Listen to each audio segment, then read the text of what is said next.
When we vote, things change. When we vote, things get better. When we vote, we address the need for all people to be treated with dignity and respect in our country. Millions of Americans are out of work, and communities of color are the hardest hit. In every town across America, there are families who know what a bullet can do. We need a leader who will fix the broken immigration system. Trabajamos duro, salimos adelante, pagamos impuestos. We need leaders who will solve problems like climate change and COVID, not deny them. The way I see it, big problems demand big solutions. Now, I love a good plan, and Joe Biden has some really good plans. Tonight, I'm asking you to believe in Joe and Kamala's ability to lead this country out of these dark times and build it back better. What I know about Joe, what I know about Kamala, is that they actually care about every American. I hereby declare that Kamala Harris is elected as the Democratic candidate for Vice President. I pledge to you that we will act boldly and deal with our challenges honestly. We believe that our country, all of us, will stand together for a better future. So let's fight with conviction. Let's fight with hope. We've got to do the work.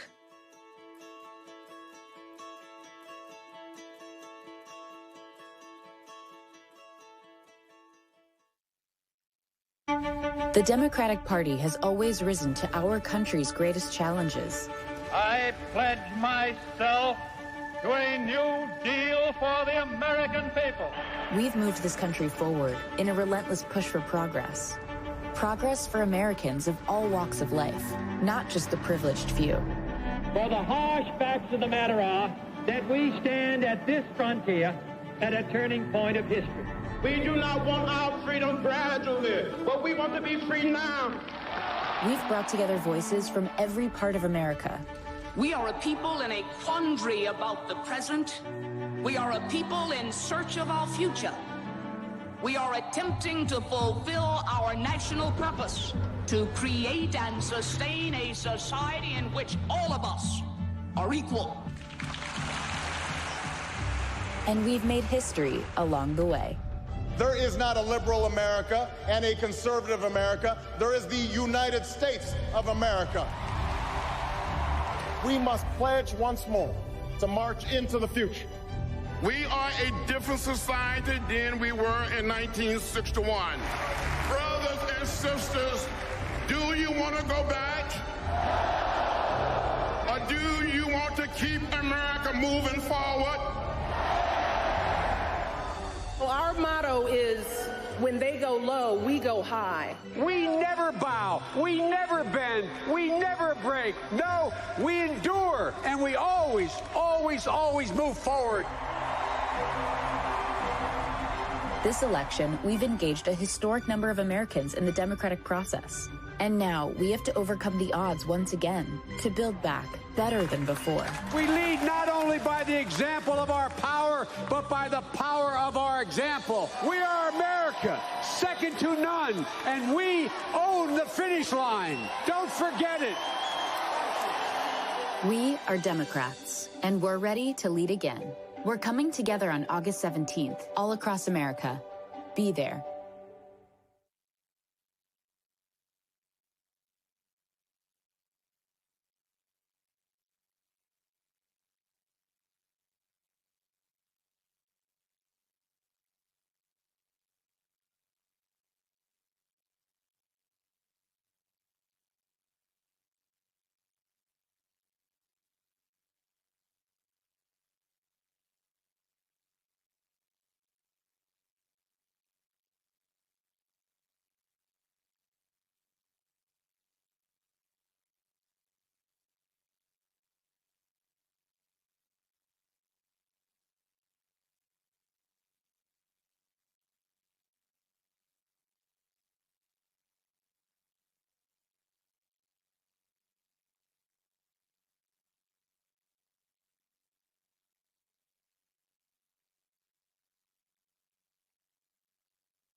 I'm hereby calling the fourth session of the 48th Quadrennial National Convention of the Democratic Party to order.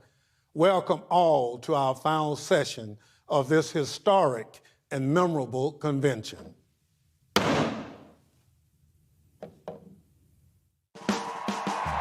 We call the 48th Quadrennial Democratic National Convention to order. Every 4 years, we come together to reaffirm our democracy. This year, we've come to save it. We fight for a more perfect union because we are fighting for the soul of this country and for our lives. And right now, that fight is real. We must come together, defeat Donald Trump, and elect Joe Biden and Kamala Harris as our next president and vice president. Donald Trump is the wrong president for our country. He has had more than enough time to prove that he can do the job, but he is clearly in over his head. He simply cannot be who we need him to be for us. It is what it is. My dad was a healthy 65-year-old. His only pre-existing condition was trusting Donald Trump, and for that, he paid with his life. So it's up to us to carry on the fight for justice. Our actions will be their legacies. We just need leadership to bring us back together, to recover from this pandemic and prepare for whatever else is next. Leadership to reimagine what our nation will be. That's Joe. Ex-president, right here. He was there for me. He'll be there for you, too. Faced with a president of cowardice, Joe Biden is a man of proven courage.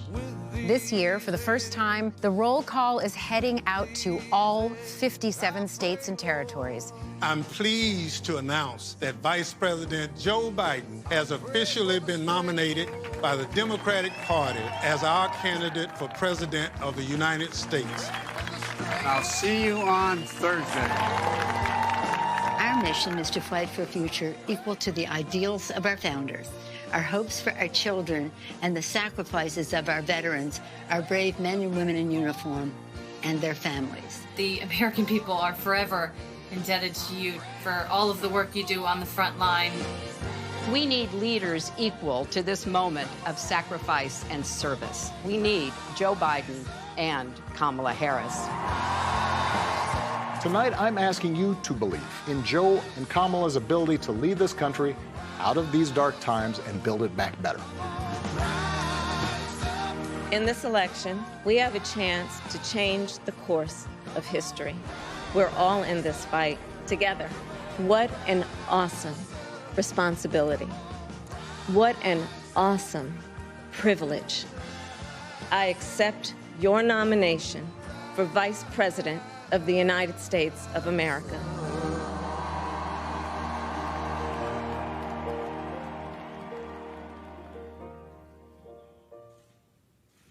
Hi, I'm Tom Perez.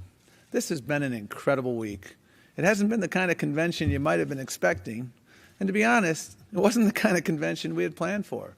But in a way, what we've seen over the last 3 nights, and what we'll see tonight, is a more accurate reflection of where our country is than any traditional convention could have been.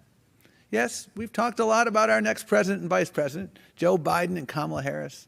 We've talked about how they'll tackle the challenges we face and lead our country to a brighter future. And we've seen that our party is ready to lead, not just now, but into the next generation.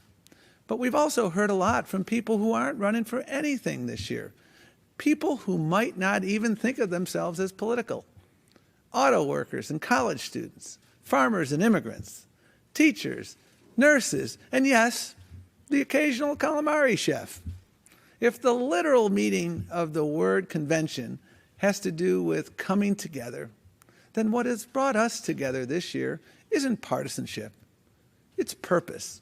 That's what has allowed us to bring both diehard progressives and conservative ex-Republicans under the same tent. That's what has allowed us to build a campaign where no state, no precinct, no vote is taken for granted. That's how we build our movement. That's how we win up and down the ballot. That's how we make change.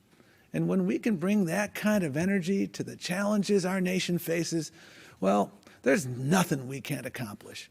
Just ask Joe Biden, who set his sights on a mission that could change the world forever, conquering cancer.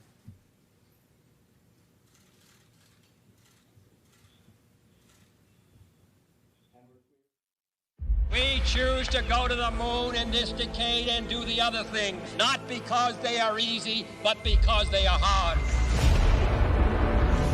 Vice President Biden said that with a new moonshot, America can cure cancer. I'm putting Joe in charge of mission control. Beau Biden, the son of Vice President Joe Biden, succumbed to brain cancer Saturday at the age of 46. He's the one who wanted me to stay engaged. He was worried that I'd not continue to fight for the things I'm passionate about, and I'm trying to keep his promise. President Obama signed the 21st Century Cures Act, including the so-called moonshot that could be a giant leap in the fight to cure cancer. The moonshot is the symbol of American ambition and achievement. Now Vice President Joe Biden will lead a similar effort to cure cancer. It will be led by Joe Biden and is aimed at ending the disease that killed the vice president's son and 600,000 other Americans every year. I think of all the people who've gone through what I've gone through without 1/10 the help that I've had.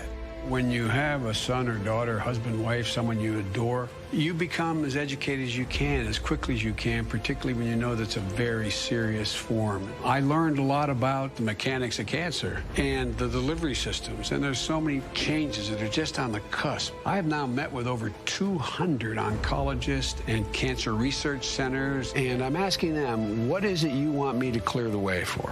Where are we an impediment? He is determined. He's not going to walk away until there is real change.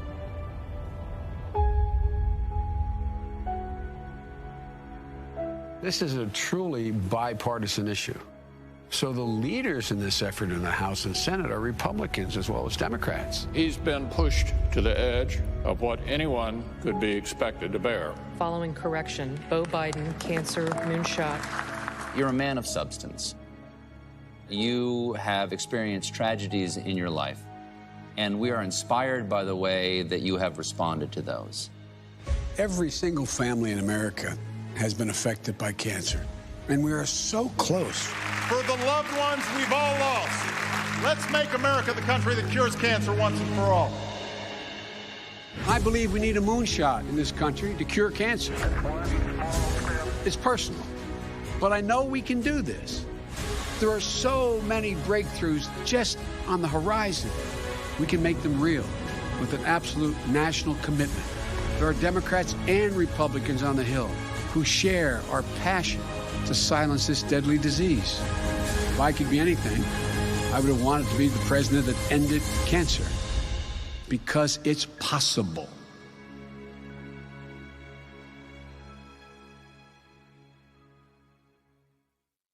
I'm Amanda Littman. I'm the co-founder and executive director of Run for Something.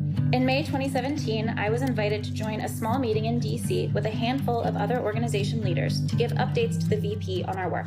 The VP came over and I tried to play it cool. Well, my Grammy would be furious if she knew I was at a meeting with you and didn't get a photo.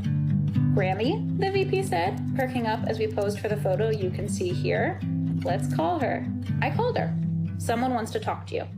Hi, Grammy. This is Joe Biden. She was overwhelmed. Grammy went on to tell him her second eldest, my Aunt Michelle, was in the hospital. Colon cancer, advanced, and she was really sick.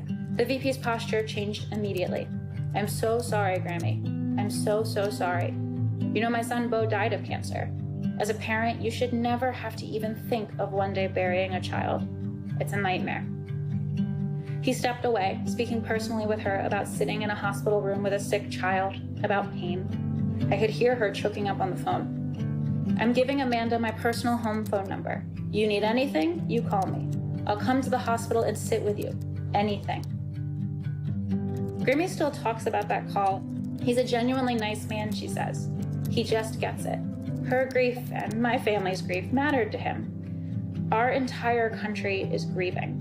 We are all going through trauma. Our next president needs to be the one helping us heal. That's why I'm glad and excited to vote this fall, not just against Trump, but genuinely for Joe Biden.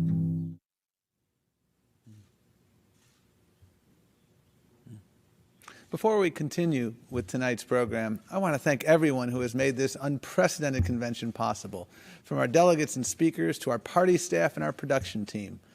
Next week, it will be the Republican Party's turn to hold their convention. On behalf of their speakers and staff, I hope their organizers will take safety as seriously as we have. And then it will be up to you, America. You'll have heard from two very different candidates for president. You'll be able to dig into the details of their respective plans for solving the challenges we face and decide which plan you think will work for you and your family. But the choice this year is deeper than that. No matter what you think about Donald Trump or Joe Biden, no matter which party you belong to, or whether you belong to any party at all, your job in this election is to decide what kind of movement is capable of being the vehicle for the change we need. Can a movement that demands absolute loyalty to one man and his personal agenda really ever make this country greater? Or do we do better when we join together in a movement of shared values, one that amplifies our diverse voices? We've got one more night to show America what our path forward looks like. Not one man boasting that he alone can fix it, but everyday people coming together to face our challenges with unity and determination. Now we turn to one example, California's fight against the dangerous wildfires raging throughout the state. Please welcome Governor Gavin Newsom. Well, I confess this is not where I expected to be speaking here tonight. I'm about a mile or so away from one of over 370 wildfires that we're battling here in the state of California. We are just coming off a record week, a heat wave that led to 130-degree temperatures, highest temperature ever recorded in California, arguably the world's history here in our state. The hots are getting hotter. The dries are getting drier. Climate change is real. If you are in denial about climate change, come to California. 11,000 dry lightning strikes we had over a 72-hour period, leading to this unprecedented challenge with these wildfires. This is an extraordinary moment in our history. Mother Nature has now joined this conversation around climate change. And so we too need to advance that conversation anew. Just today, the President of the United States threatened the state of California, 40 million Americans that happen to live here in the state of California, to defund our efforts on wildfire suppression because he said we hadn't raked enough leaves. You can't make that up. Nor can you make up the fact we're involved in over 90 lawsuits with the Trump administration on clean air, on clean water, on endangered species, on pesticides. There is so much at stake in this election, none more important than the work Joe Biden did with Barack Obama on the vehicle emissions standards, the fuel efficiency standards that will save billions and billions of dollars taxpayers and reduce our greenhouse gas emissions. There is so much at stake in this election. And I couldn't help myself on my way to one of our relief centers, one of our evacuation centers, just to jump out of the car and just express my deep reverence, my admiration to Joe Biden, to Kamala Harris, Californians' own, to their faith, their devotion, their constancy, to their commitment, not just to the environment, but to the Commonwealth, to our kids, our grandkids, to our legacy. There is so much at stake in this election, and I just want to close by reminding each and every one of you, the future's not just something to experience, it's something to manifest. It's inside of us, not just in front of us. It's our decision, not our conditions, that will determine our fate and future. So let us resolve that after this historic night, this incredible week, this remarkable convention, that we do everything in our power to get Joe Biden and Kamala Harris into the White House in January 2021.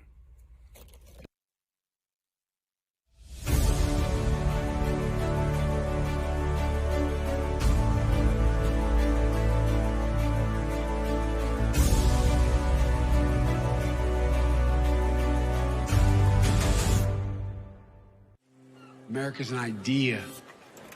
An idea is stronger than any army, bigger than any ocean, more powerful than any dictator or tyrant. It gives hope. In this nation, we believe in honesty, decency, treating everyone with respect, giving everyone a fair shot, leaving nobody behind. giving hate no safe harbor, leading by the power of our example, not by the example of our power. That's allowed us to stand as a beacon to the world, being part of something bigger than ourselves. It's a code. It's a uniquely American code. The most powerful idea in the history of the world. The American creed, that we're all created equal, I think beats in the heart of the people of this country.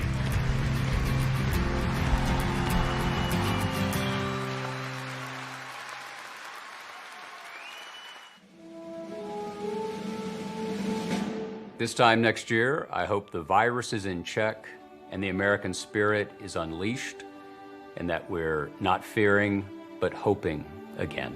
Unity in our country, this is what I hope to see next year. I hope we've chosen community over chaos. We've chosen unity over division, and we've chosen love over hate. I believe that America will have faced its darkest moment and will have come out better. America will be coming together, not splintering apart. No more pain. This time next year, I hope that we will have a government that is accountable to us, that guarantees health care as a human right. The promise of America will be restored for all our communities, all our families, for all of us. And when I say all of us, quiero decir todas nuestras familias. I am confident that this time next year, we will have a president who provides this country with real leadership, not just tweets. This time next year, I hope we are listening less to the Russians and more to Dr. Fauci. I hope we all get back to work. There'll be 2 Americans who I will be happy to say are unemployed, Mitch McConnell and Donald Trump. This time next year, I hope that all Americans, whether they are Democrats or independents or Republicans, will be proud of their president, will be proud of their vice president. And that our recovery is truly people up, families up, and communities up. That people believe they have a government that is working for them, that's out there every day doing its best for them. I want to see a president of the United States who can look a trans woman in the eye and tell her her rights are worth protecting. I hope America has a president who champions the rights of all young women and girls. This time next year, I want a president who understands what military families need. Who cares about the rights and lives of disabled people. We'll care about our environment again. We'll have passed comprehensive immigration reform. I hope we have a president who honors treaty rights and tribal sovereignty. A year from now, I want to see the kids playing on the playground. I take pride in my job and helping our customers. But next year, I want to do it without wearing a mask or gloves. I hope that we are all celebrating landmark legislation that the Biden-Harris administration have shepherded through Congress and signed into law. This time next year, parents will again be able to look forward to the day where we can send our children to school without fear of gun violence. This time next year. This time next year. This time next year. I hope that this country realizes that we have, in fact, reclaimed the soul of America. This time next year, I hope and pray that America will have restored democracy to the world. We recommit ourselves to come together, one nation, under God. One nation, under God, indivisible, with liberty and justice for all. This time next year, I want to see Joe Biden in the Oval Office.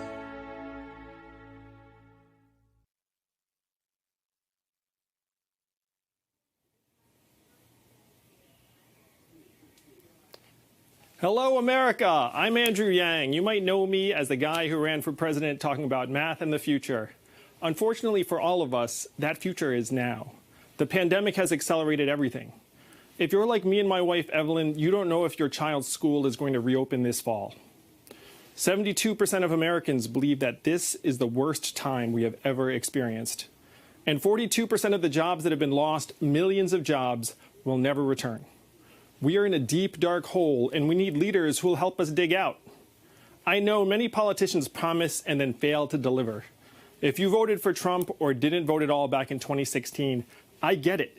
Many of us have gotten tired of our leaders seeming far removed from our everyday lives, and we despair that our government will ever rise to the challenges of our time. But we must give this country, our country, a chance to recover. And recovery is only possible with a change of leadership and new ideas. Bold and innovative policies that will get help into your hands in the midst of this crisis are now possible. But we need your help to turn the page for our country in 75 days. We are here tonight to celebrate Joe Biden's nomination as the Democratic candidate for president. I have gotten to know both Joe and Kamala on the trail over the past year. The way you really get to know a person when the cameras are off, the crowds are gone, it's just you and them. They're real people. They understand the problems we face. They are parents and patriots who want the best for us and our country. And if we give them the chance, they will fight for us and our families every single day. Our future is now, and it is daunting. But I ask you tonight to join me to help Joe and Kamala fight for the promise of America, turn the page for our country, and lead us forward to a future we'll actually be proud to leave to our children. And now I'd like to turn it over to a great Democrat who will be with us throughout the evening. Between the two of us, we have 11 Emmys. How's that for math? One of my favorite actresses, Julia Louis-Dreyfus. Hey, Julia. Hi, Andrew. I'm so glad to see you. So what did you think about Kamala Harris's speech last night? It was tremendous. I was so happy for her. I know, me too. She was fabulous. I cannot wait to see her debate our current vice president, Mika Pince. Or is it Paints? It's pronounced Ponce, I believe. Oh, some kind of weird foreign name? Yeah, not very American sounding. Yeah, that's what people are saying. Strongly. Well, thank you, Andrew. And please give my regards to the gang. I will. They're right in the next room. Have a great night, Julia. Thank you so much. Good evening, America, and welcome to the fourth night of the 2020 Democratic National Convention, Uniting America. Okay, these last few nights have been going so well, we've decided to add a fifth night where we will just play Michelle Obama's speech on a loop. I first met Joe Biden when I was doing my show, Veep.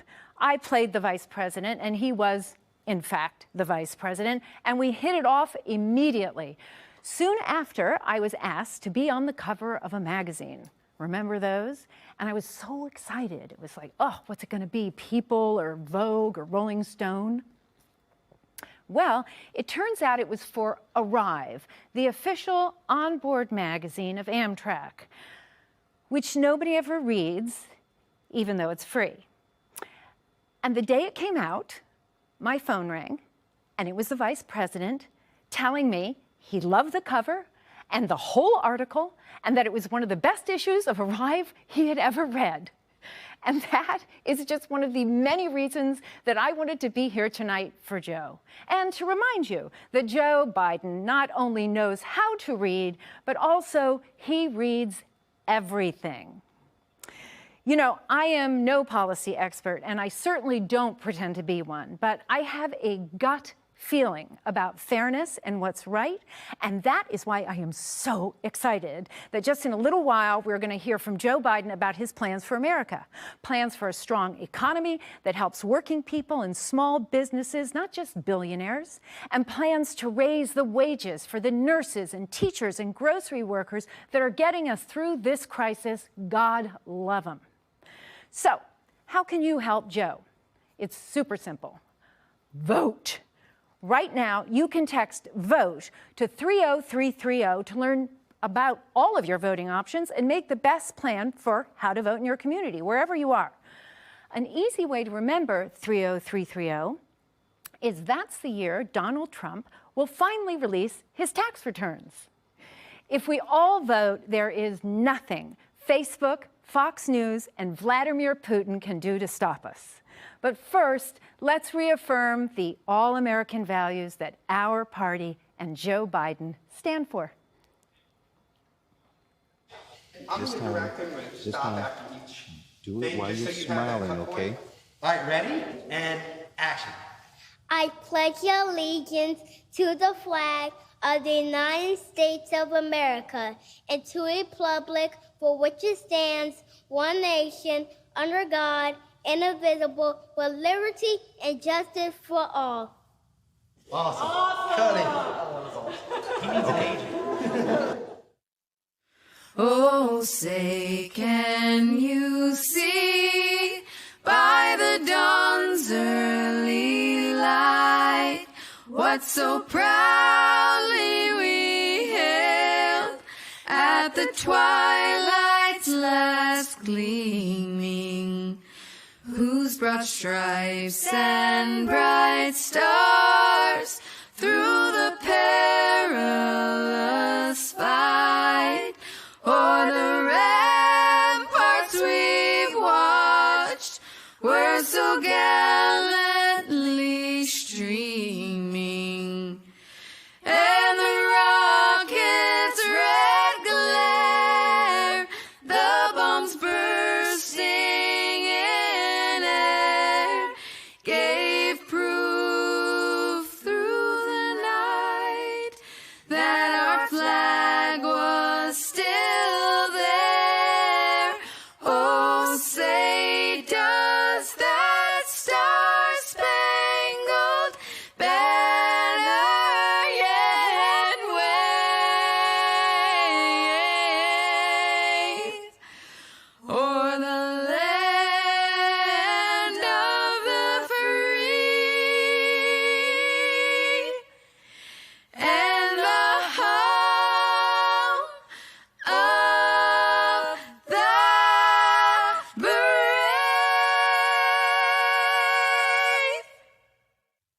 Good evening. I'm Sister Simone Campbell, Executive Director of Network and leader of Nuns on the Bus. Tonight marks an important next chapter in our story of who we will become as a nation. So I speak to you with a sense of urgency and hope, knowing the difficult work ahead, but grounded in my faith. The very first paragraph of the scripture that informs the three Abrahamic traditions tells us the divine spirit breathed over the waters of chaos and brought forth a new creation. Encouraged by this promise that a new creation can come from chaos, let us pray. O divine spirit, during the weeks and months ahead, stir our hearts and minds that we might fight for a vision that is worthy of you and your call to honor the dignity of all of your creation. A vision of who we are as a people grounded in community and care for all, especially the most marginalized. A vision that cares for our earth and heals the planet.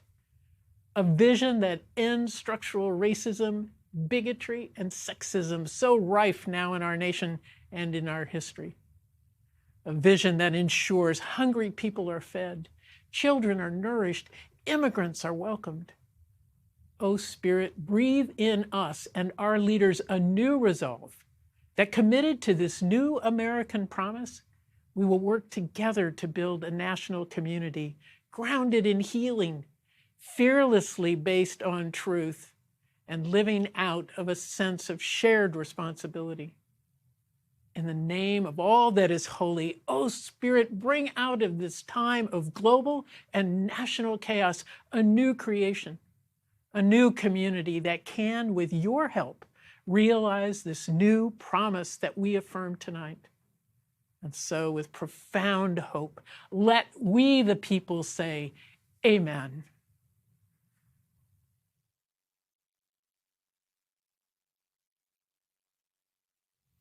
Thank you, Sister Simone. People of faith have long led change, from abolition and women's suffrage to the labor movement and the struggle for civil rights. Joe Biden will continue that progressive march towards justice, inspired by respect for the dignity of all people, people Joe believes were made in the image of God. Joe learned that from his parents and the nuns and priests right here in Delaware who taught him and inspired in him a passion for justice. I'm Senator Chris Coons of Delaware, and I want to tell you about my friend Joe Biden. His faith is strong, and it's personal and private. For Joe, faith isn't a prop or a political tool. I've known Joe about 30 years, and I've seen his faith in action.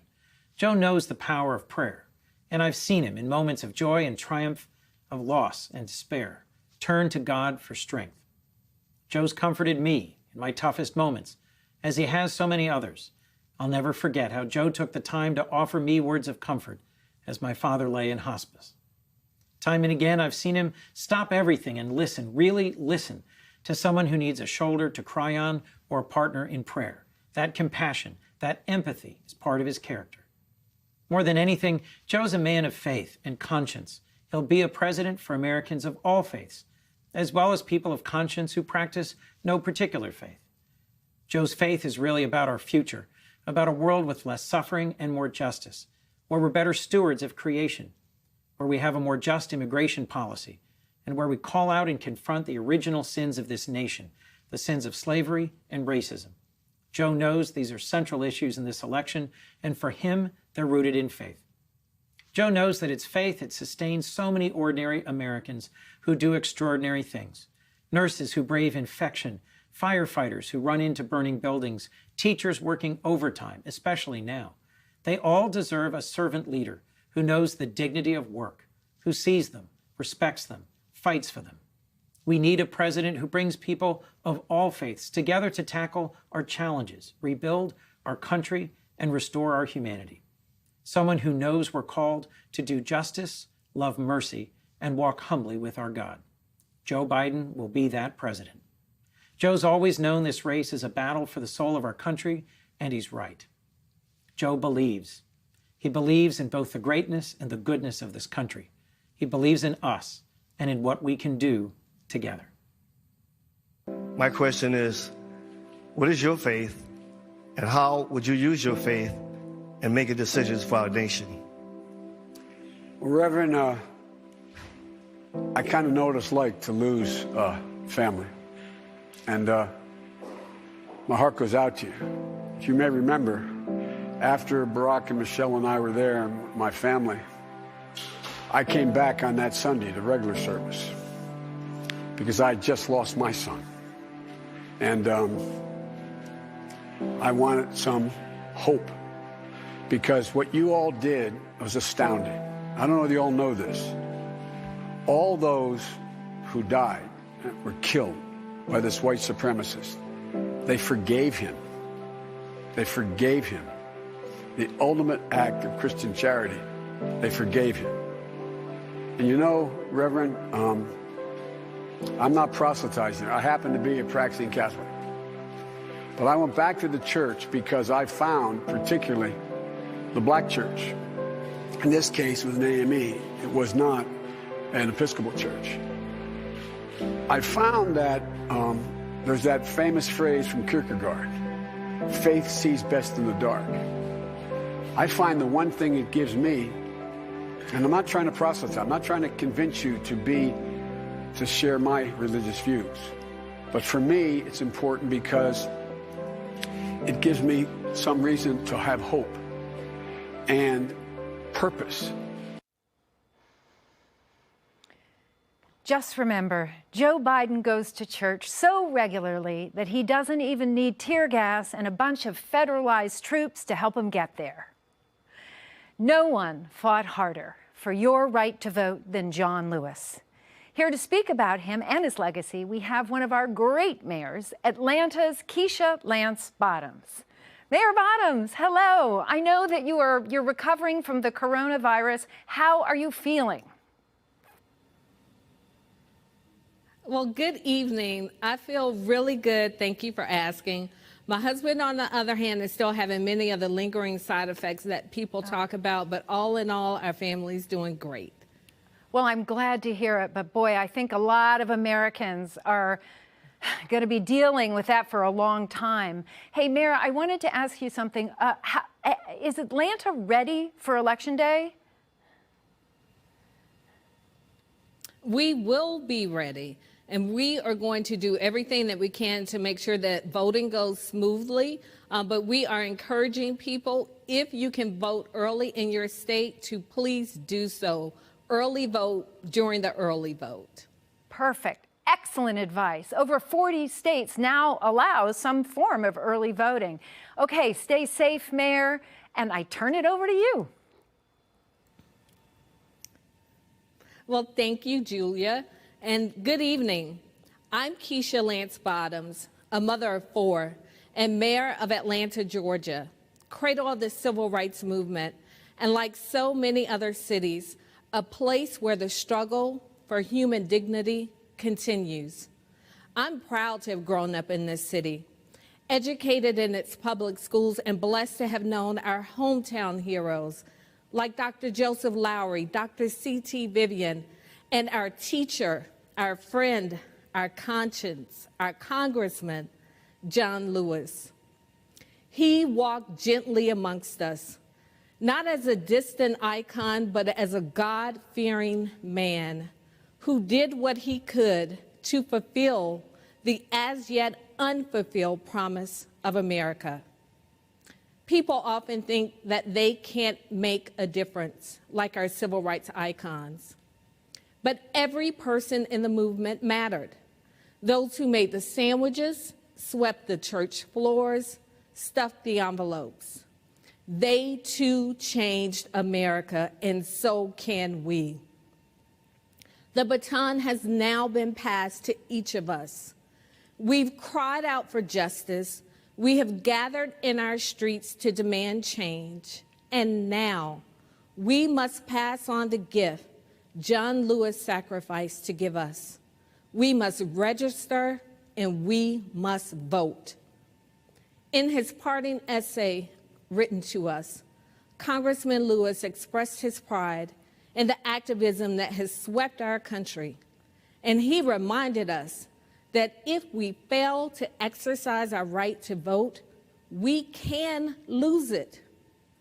There are those who are disgracefully using this pandemic to spread misinformation and interfere with voting, forcing many in 2020 to still risk their lives to exercise their sacred right to vote, a right that has already been paid for with the blood, sweat, tears, and lives of so many. So let's stand up for our children, our children's children, and for this great democracy that our ancestors worked to build, and let's vote. And let's organize to get others to vote with us. You can help make this happen by texting VOTE to 30330. We know how important it is that we elect real leaders like Joe Biden and Kamala Harris, people of honor and integrity who hold justice close to their hearts and believe that the lives of my 4 Black children matter. In the words of womanist poet Audre Lorde, your silence will not protect you. Congressman Lewis would not be silenced, and neither can we. We cannot wait for some other time, some other place, some other heroes. We must be the heroes of our generation because we too are America. Our votes can be our voice.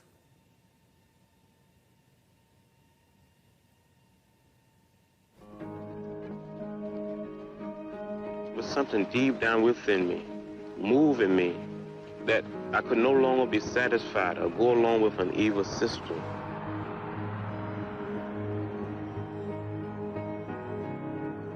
Life was extremely dangerous when we were growing up.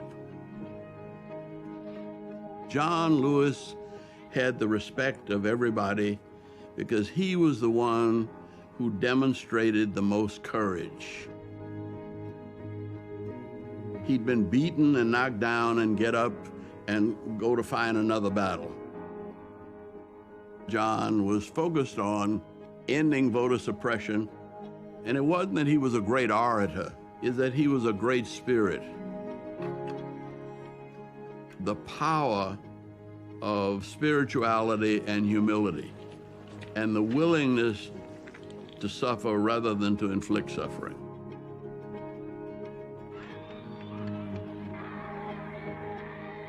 One of the things that John has taught us is that, yeah, you may have to sacrifice, but if you're sacrificing for a cause, something bigger than you, and you really believe in it, then you will have people following you. We do not get meaningful legislation out of this Congress. We will march through the South, through the streets of Jackson, through the streets of Danville, through the streets of Cambridge, through the streets of Birmingham.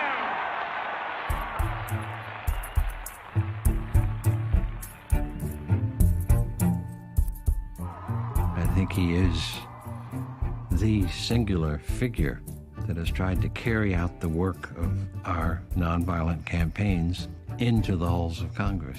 From day one, John Lewis was a role model for the members of Congress, whether they were freshmen or here a long time, because he brought with him a kind of heft, a weightiness of purpose. I got arrested a few times during the 60s. 40 times. And since I've been in Congress, another 5 times. The means by which we struggle must be consistent with the end we seek.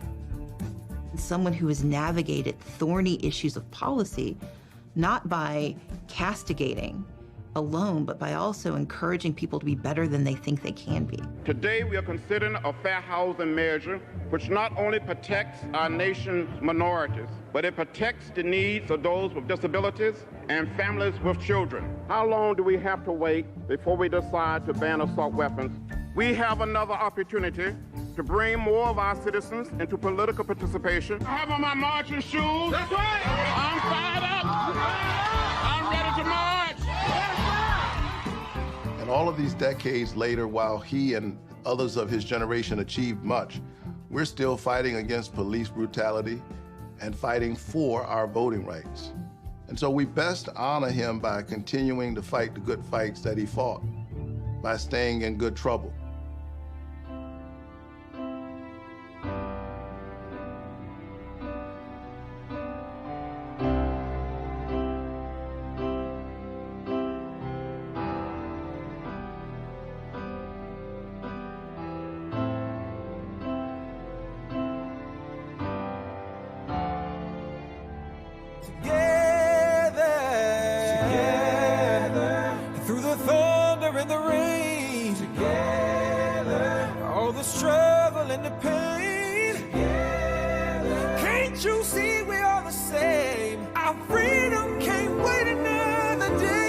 Together, let's fight for what's right, no matter how long or how dark the night. We will create the beloved community. We will redeem the soul of America. As a nation and as a people, we will get there. Climb to the mountain top, and one day we'll win together.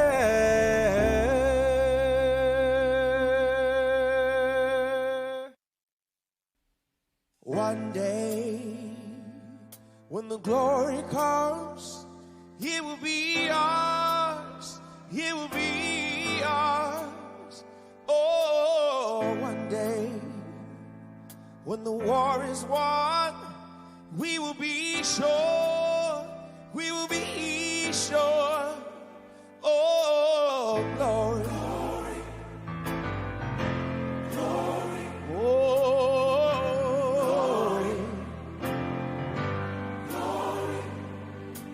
Hands to the heavens, no man, no weapon formed against, yes, glory is destined. Everyday women and men become legends. Sins that go against our skin become blessings. The movement is a rhythm to us. Freedom is like religion to us. Justice is juxtaposition in us. Justice for all, just ain't specific enough. One son died, his spirit is revisiting us. True and living in us. Resistance is us. That's why Rosa sat on the bus. That's why we walk through America with our hands up.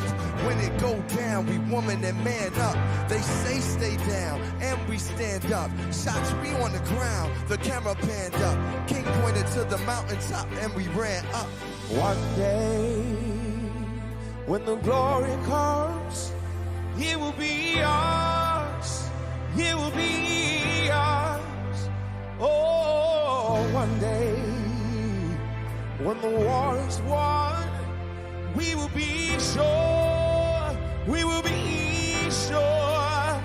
Oh, glory. Glory. Oh.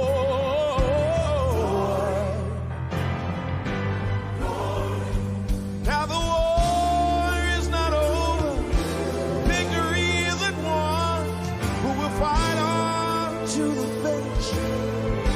it's all done, we'll cry glory, oh glory, oh glory, we'll cry glory, oh glory,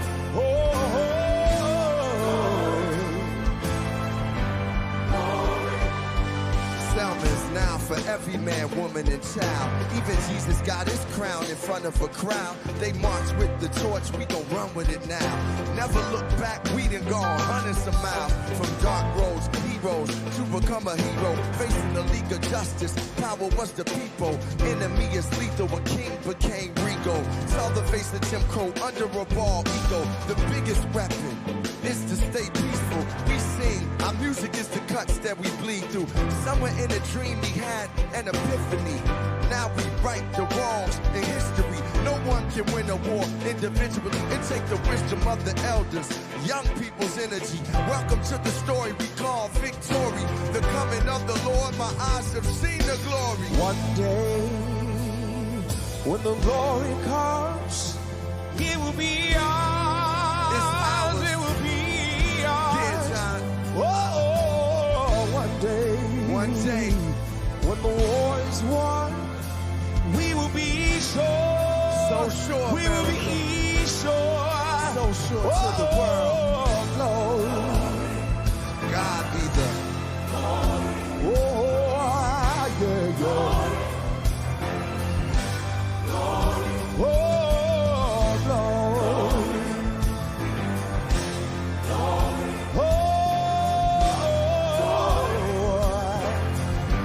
glory. When the war is won, glory. When it's all said and done, glory. We'll cry glory. Glory. Oh, glory.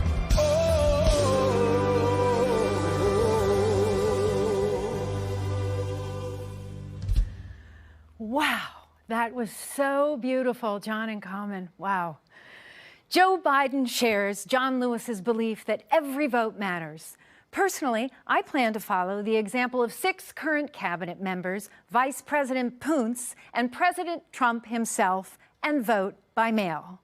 To find out everything you need to know about mail-in ballots, your polling place, or even just, am I registered? Text VOTE to 30330. 30330. That would be the president's golf score if he didn't cheat. Okay, look, I'll admit that was a little nasty, but we all know he's a cheater. And I'm proud to be a nasty, nasty woman. You know, when Donald Trump spoke at his inauguration about American carnage, I assumed that was something he was against, not a campaign promise.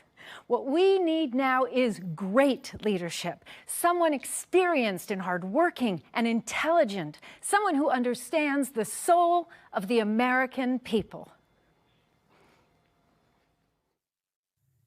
I'm historian John Meacham.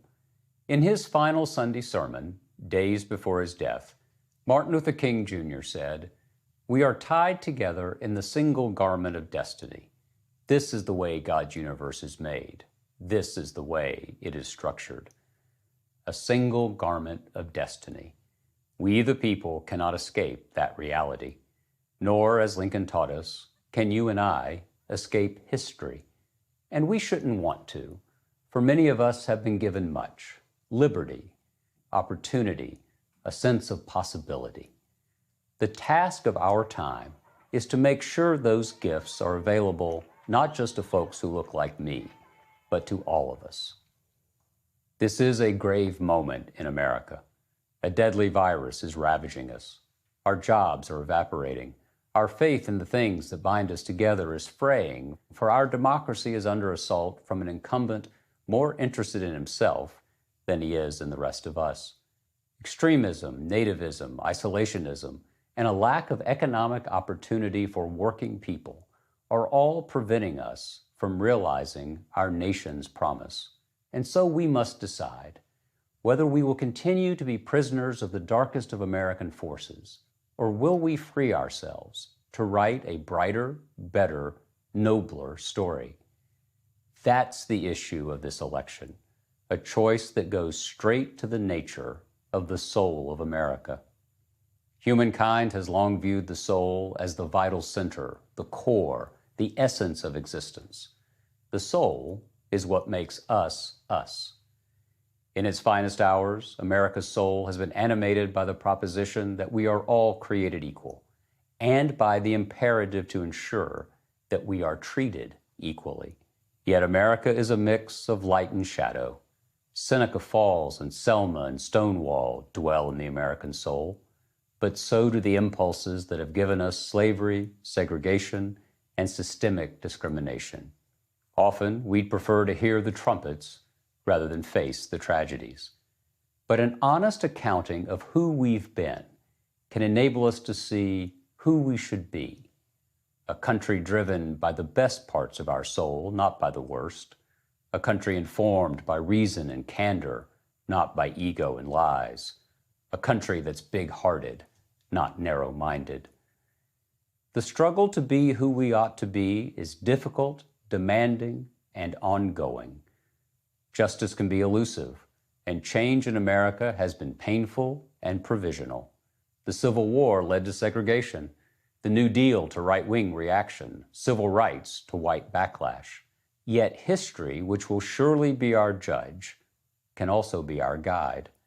From Harriet Tubman to Alice Paul to John Lewis, from the beaches of Normandy to the rending of the Iron Curtain, our story has soared when we've built bridges, not walls, when we've lent a hand, not when we've pointed fingers, when we've hoped, not feared.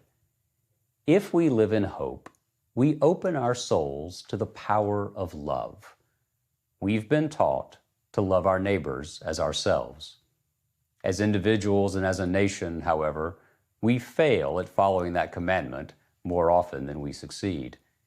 But when we fail, we must try again and again and again, for only in trial is progress possible. From Jamestown forward, our story has become fuller and fairer because of people who share a conviction that Dr. King articulated on that Sunday half a century ago. The arc of the moral universe is long, but it bends toward justice. Bending that arc requires all of us. It requires we the people, and it requires a President of the United States with empathy, grace, a big heart, and an open mind. Joe Biden will be such a president. With our voices and our votes, let us now write the next chapter of the American story, one of hope, of love, of justice. If we do so, we might just save our country and our souls. Good evening. I'm Congresswoman Deb Haaland. I'm grateful to be with you here on Indigenous land. The promise of this country is older than our Constitution. Over 500 years ago, thousands of Indian tribes were vibrant, democratic societies with rich cultures and traditions in communities that had sustained them for millennia on lands they loved and respected. My people, the Pueblo Indians, migrated to the Rio Grande Valley in the late 1200s to escape droughts. We were led to the great river and its tributaries, where we established an agricultural tradition that continues to this day. My people survived centuries of slavery, genocide, and brutal assimilation policies, but throughout our past, tribal nations have fought for and helped build this country. There were those like my Laguna grandparents who worked on our country's railroad, and those like my mother, a Navy veteran who served this country with honor. I stand here today, a proud 35th generation New Mexican and one of the first Native American women ever elected to Congress. I'm a symbol of our resilience as the embodiment of America's progress as a nation. I know we can't take our democracy for granted, especially now as people are dying, as our land is abused, as our Constitution is under attack. We must work for it by getting involved, by registering voters, by voting. Voting is sacred. My people know that. We weren't universally granted the right to vote until 1962, and that fundamental right is more important than ever. Whether your ancestors have been here for hundreds of years or you're a new citizen, know this: whether we vote and how we vote will determine if our nation's promise of social, racial, and environmental justice will outlast us. Joe Biden and Kamala Harris respect our past and understand our present. They will see us through this crisis of leadership that is plaguing our country, and they will help us to build a better future. Thank you.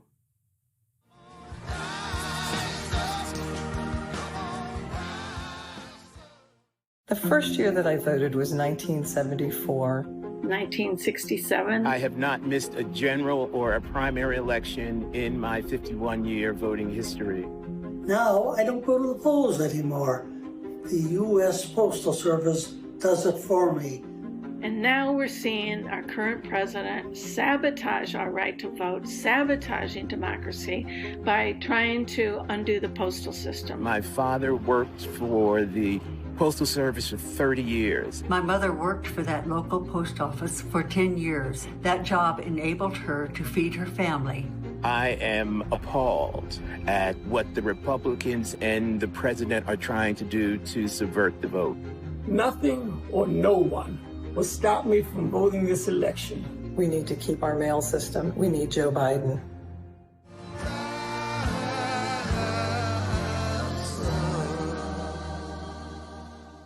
Where are they going? Where are these ballots going? Who's getting them? Who is not getting them? A little section that's Republican. Will they be stolen from mailboxes as they get put in by the mailman? Will they be taken from the mailmen and the mailwomen?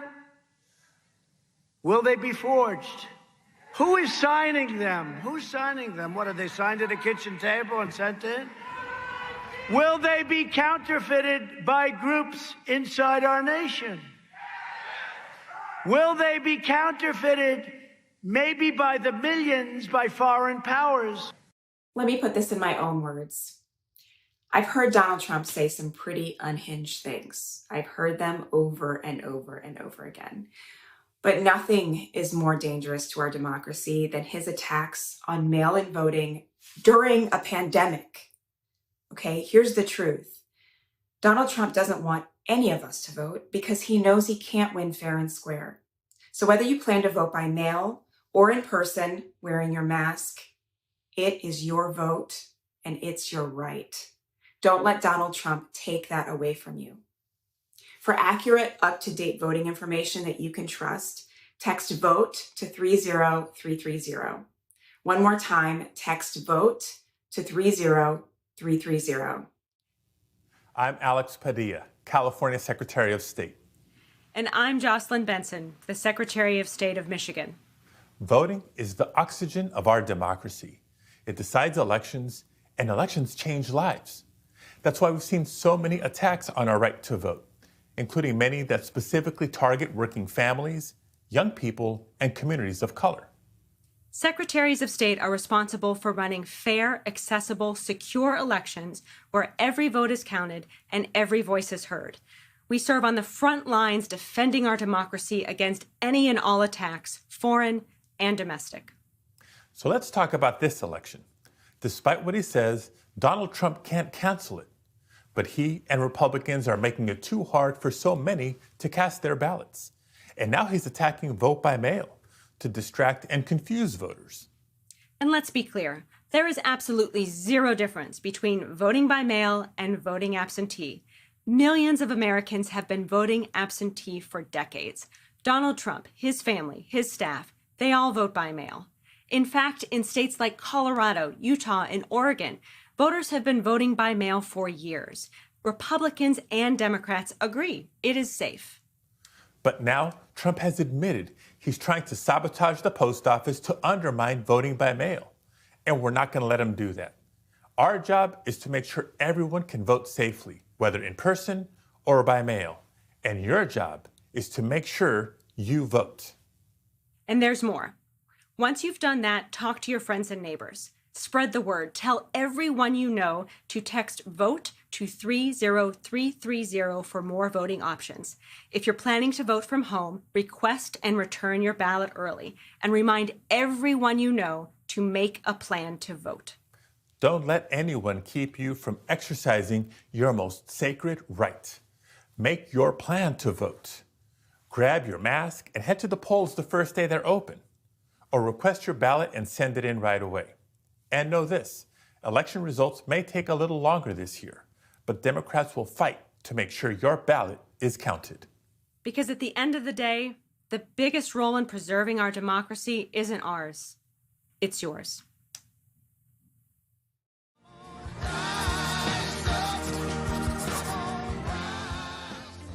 Our family has a crazy history with America, and it all starts with it being a beacon for immigrants. It's really cool being like part Polish and part Puerto Rican and also part Black, because I get to, for me personally, I get to be this like melting pot of America. If you were an immigrant back then, come from an immigrant family, the Democrats brought you in. We're in danger of losing the meaning of this country.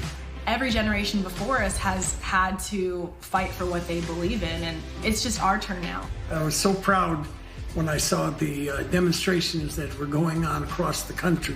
This year's election means a lot to me because I feel like our generation is so motivated right now to make a difference. There's a lot of changes that we have to make, and I'm counting on Joe Biden and I believe in him.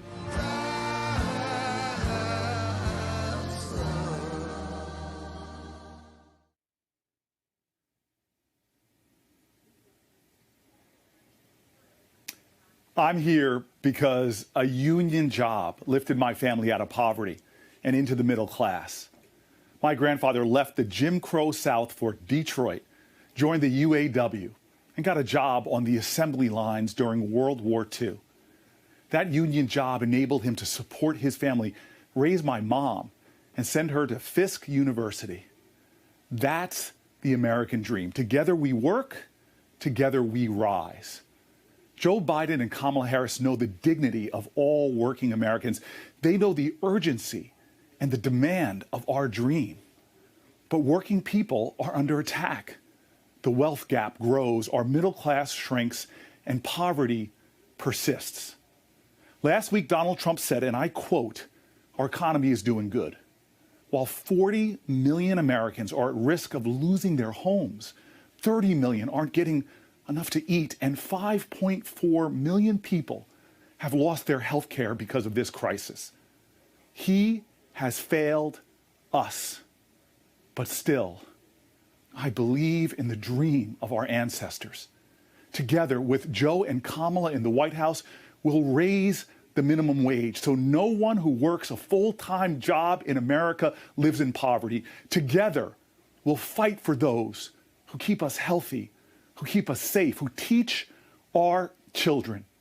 We'll stand for those who cook and serve and clean, who plant and harvest, who pack, and always those who deliver, whose hands are thick with calluses, like my granddad's were, who lifted me high, who held mine when I was a boy.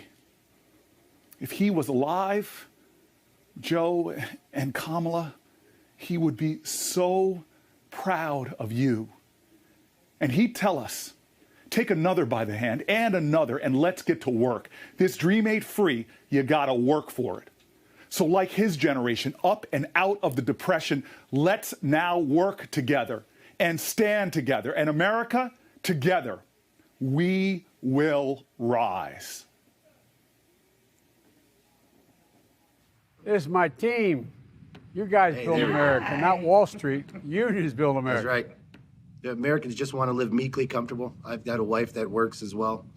We've got a 17 and a 7-year-old at home, and we're still working. Thanks to our international executive board for getting with General Motors and making sure that it's safe for us to return back to work after 8 weeks of being laid off. I mean, it's a hoax at one point, and now here we are, full blown. Yep. Well, I tell you what. The future of auto workers in America, and I really believe this, can be as bright as it was back in the late 40s. 50s. Yes. Simple reason. It's an iconic industry. It's an American industry. We made it. We made it. Yes. Thank you. It's been a very interesting 2020. I've been in the fire service 16 years and never experienced anything like COVID. We had to change our whole tactics, the way we did our day-to-day. And now at a hurricane that just came in 2 weeks ago, and we were almost right on the eye. And I mean, we were doing things we never thought we'd be doing. Water rescues with masks on, having to worry about COVID. It was interesting. How's your family doing? Well, I'm a single dad. I have a almost 5-year-old who's in my world. And I'm very lucky that my parents are retired. My mom actually retired right after my daughter was born to help us with her. And she was so looking forward to pre-K, going to the big school, like she says. And then unfortunately, all this COVID came in, and now it's all going to be online schooling, which I'm fortunate. I have my parents, but I do have a lot of guys that are double income families, and they're just trying to figure out how they're going to do it with their kids. What arrangements are they going to have to make, since they're not going to be going to school? It's going to be online. It's 2 people in my household. I have a family of 2, and we have grown-up kids that are no longer in the household. But it takes 2 people to build. We have an ongoing goal of a 5-year goal of buying a house in the next 5 years. So hopefully we'll save. Look, everybody, you talked about the middle class. The fact is that the way middle class people generate wealth overwhelmingly is building up equity in their home. And that's what gets passed on from one generation to the next, the equity in a home. You know, the middle class is continuously taking hits, and one of the reasons why we're on this call is we realize how important it is to have you in the White House.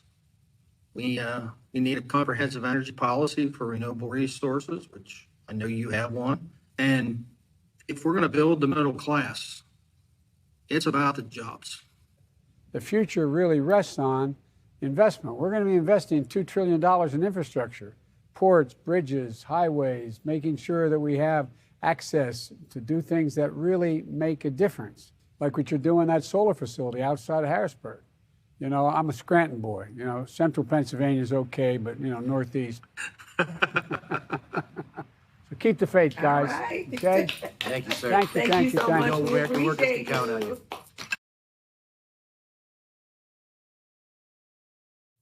I know it's not typical for a former Surgeon General to speak at a convention. Surgeons General are appointed by presidents, but our work isn't about politics. Our highest duty is to the public. Our true guide is science, and our job is to speak the truth about public health, even when it's controversial or perceived as political. So here's the truth. Our nation absolutely has what it takes to overcome the COVID-19 pandemic that's claimed tens of thousands of our loved ones. We have the talent, resources, and technology. What we're missing is leadership. We need a leader who works with states to ensure that everyone who needs a test gets one and gets results quickly. A leader who secures a safe, effective vaccine and distributes it quickly and fairly. A leader who inspires us to practice distancing and wear masks, not as a political statement, but as a patriotic duty, a commitment we make to one another. That's why I'm here tonight, not because of politics or for party, but because I know Joe Biden can be that leader. I've worked with Joe Biden. I've seen who he is with no cameras around, how he sits with people in their pain and holds them in his heart, how he pores over COVID briefings, asking smart questions, letting science guide his way, just as he did when managing the Ebola crisis. And 6 years ago, when Joe Biden met my family, many of them immigrants awed to be in the nation's capital, I saw how he kneeled beside my grandmother's wheelchair, took her hands in his, and said, "Thank you for choosing us, the United States of America, as the place to trust with your family." Tonight, as a father, son, and grandson, as a doctor who swore an oath, and as an American who loves my country, I can tell you that Joe Biden is the man I trust to look out for my family and the leader I know will heal this nation.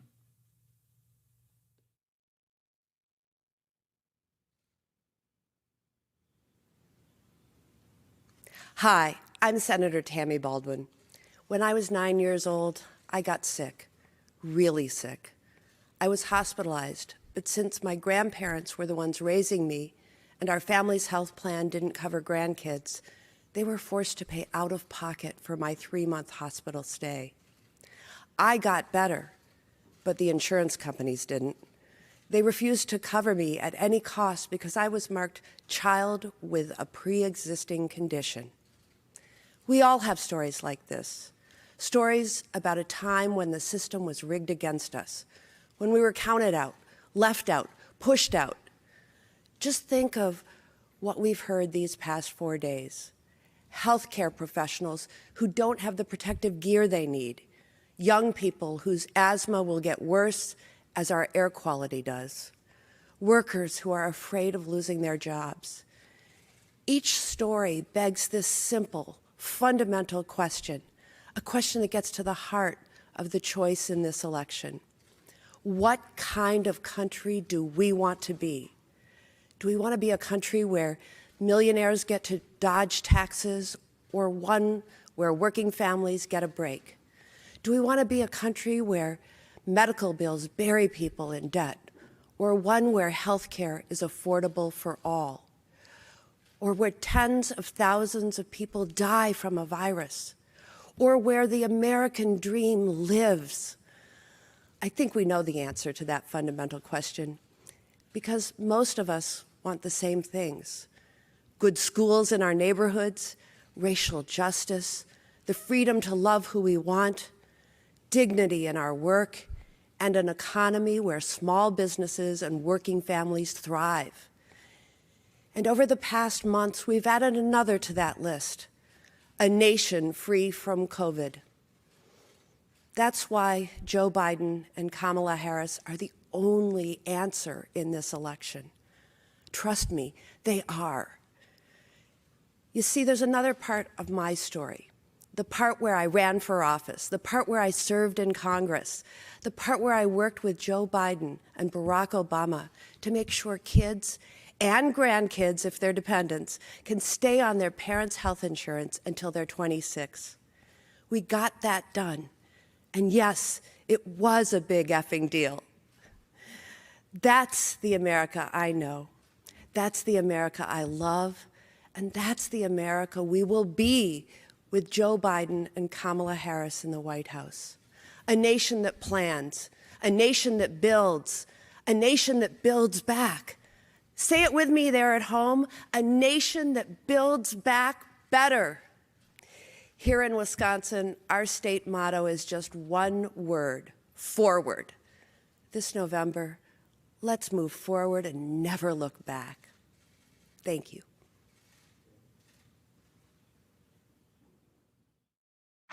No other nation can match us if we step up. If we lead by the power of our example, not by the example of our power.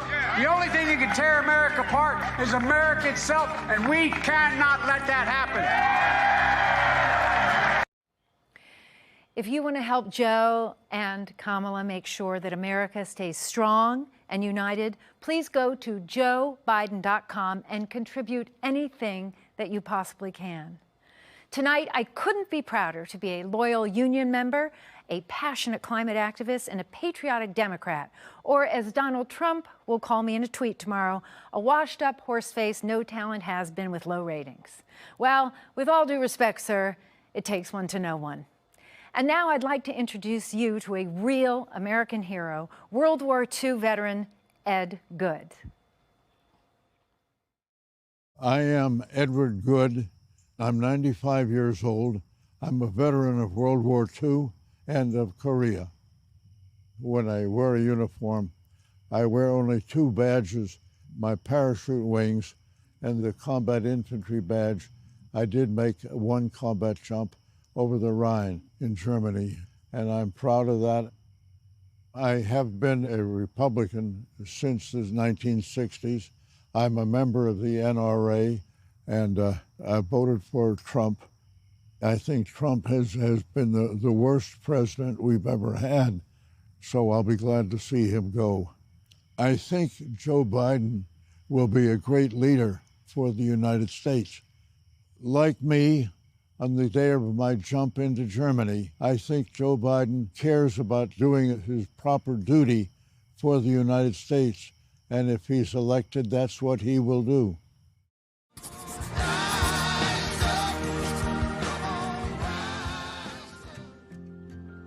This year's election is very important.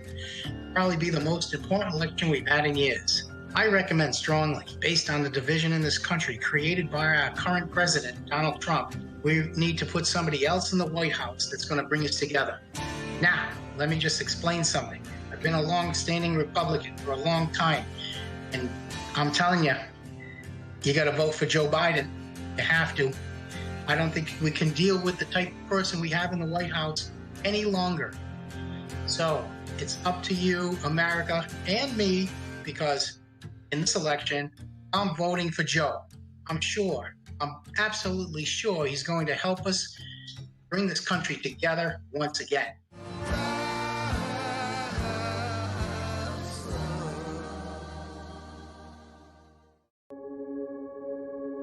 My name is Lakeisha Cole. I met my husband 20 years ago. We started dating while I was in college. Once I graduated from college, we eloped. 2 weeks after that, he deployed. This is what I wanted to do. You know, you love this country. Are you willing to do the hard work it takes to maintain it? What was supposed to be a 6-month deployment actually turned into 11 months. There was nothing really to prepare me as a new military spouse on how to deal with the stress. When people get married, they expect to grow old with each other. With multiple combat tours, there's no guarantee of any of those things. They're just a long laundry list of uncertainties that we have to juggle. You know, Joe has always cared about military families. They've been through so much. When I went to Iraq, one of the generals said, you know, I want to share this story with you. In his daughter's class, it was a Christmas program, and they were playing the Ave Maria. And one of the little girls burst into tears. And the teacher ran over and said, "What's the matter? What's the matter?" And she said, "That's the song they played at my daddy's funeral. He died in the war." The teacher had no idea that that little girl's father had fought in the war and had died. And that night I said to my staff, I'm a teacher. We can do better. We've got to do better to help our military kids. The Bidens have a track record of helping military families, and we've seen it with their work that they've done with joining forces and how they were able to, rally a country behind us. Men and women we send to war to defend our nation. Care for them and their families while they're gone, and care for them and their families when they come home. It was the very first time that I, as a military spouse, felt like someone was listening to us and someone cared. It's not just the service member who serves. The entire family serves as well. Joe said we have one sacred obligation: to take care of our military members. During this pandemic, for sure, so many veterans have lost their jobs. So many military spouses have lost their jobs. That's one of the things that will be a priority in a Biden administration. We will make sure that all Americans have health care, employment, the things that families need to thrive. When people show you who they are, believe them the first time, and we know exactly who Joe is. He is the best candidate for America, not just for our families, but for all families.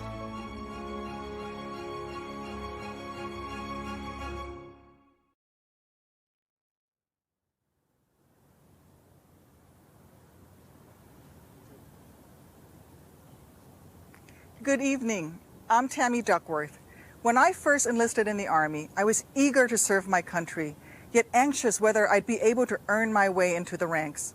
But I earned my wings and later commanded my own air assault unit, learning that serving and leading in the military is both a privilege and a sacrifice. To be a commander, you must always put your troops first, because one day you may order them to sacrifice everything for our great nation. To do that, leaders must command their troops respect and be worthy of their pledge to protect and defend our Constitution, no matter the cost. But military service doesn't just take sacrifice from those in uniform. It's required from their families, too. My husband, Brian, was the one who rushed to Walter Reed after I was wounded in Iraq. He was the one holding my hand, waiting for me to wake up. And when I finally did, he was my rock, getting me through those hours, weeks, months of unspeakable pain and unending surgeries. He was my anchor as I relearned to walk, helping me through every step and every stumble. Our military spouses hold their families together, praying for their loved ones' safety wherever they're deployed and serving as caregivers to our disabled service members, and then picking up the pieces and starting again whenever the next tour or the next war arises. Joe Biden understands these sacrifices because he's made them himself. When his son Beau deployed to Iraq, his burden was also shouldered by his family.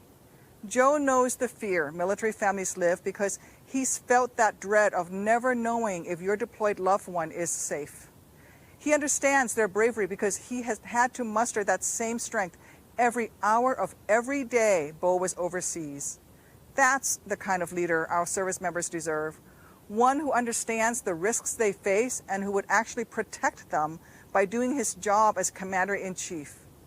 Instead, they have a coward-in-chief who won't stand up to Vladimir Putin, read his daily intelligence briefings, or even publicly admonish adversaries for reportedly putting bounties on our troops' heads. As president, Joe Biden would never let tyrants manipulate him like a puppet. He would never pervert our military to stroke his own ego. He would never turn his back on our troops or threaten them against Americans peacefully exercising their constitutional rights. Joe Biden would stand up for what's right, stand tall for our troops, and stand strong against our enemies. Because unlike Trump, Joe Biden has common decency. He has common sense. He can command, both from experience and from strength. Donald Trump doesn't deserve to call himself commander-in-chief for another 4 minutes, let alone another 4 years. Our troops deserve better. Our country deserves better. If you agree, text MORE to 30330 to elect Joe Biden, a leader who actually cares enough about America to lead.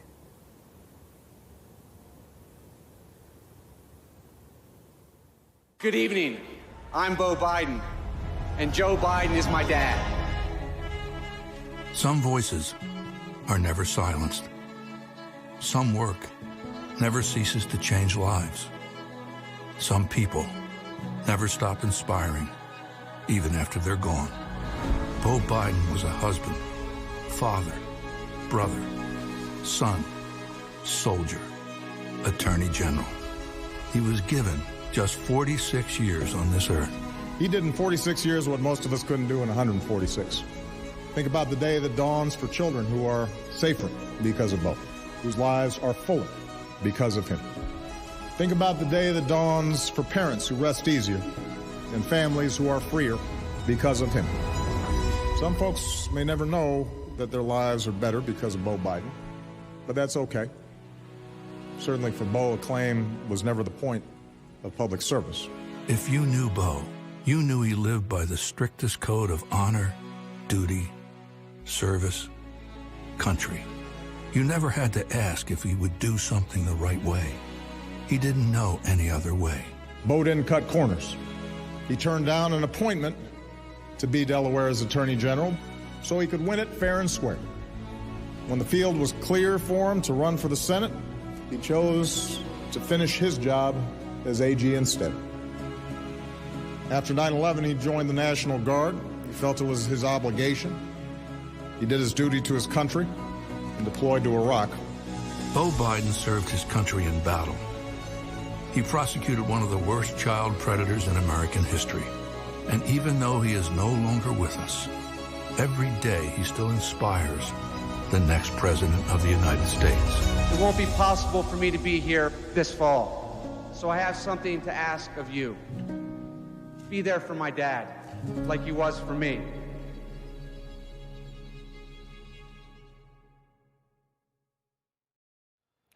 A couple of years ago, I was diagnosed with cancer, and I was absolutely terrified.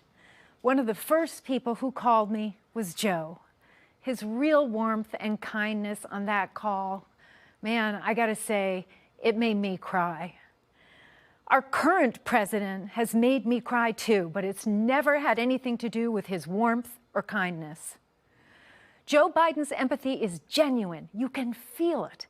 That's why President Obama asked Joe to head up the cancer moonshot. President Obama knows what we all know. Joe Biden understands suffering and loss and sacrifice. Mayor Pete Buttigieg also knows something about sacrifice. He volunteered and was deployed to Afghanistan, then returned home to Indiana to become a highly effective public servant. Say hi to Mayor Pete.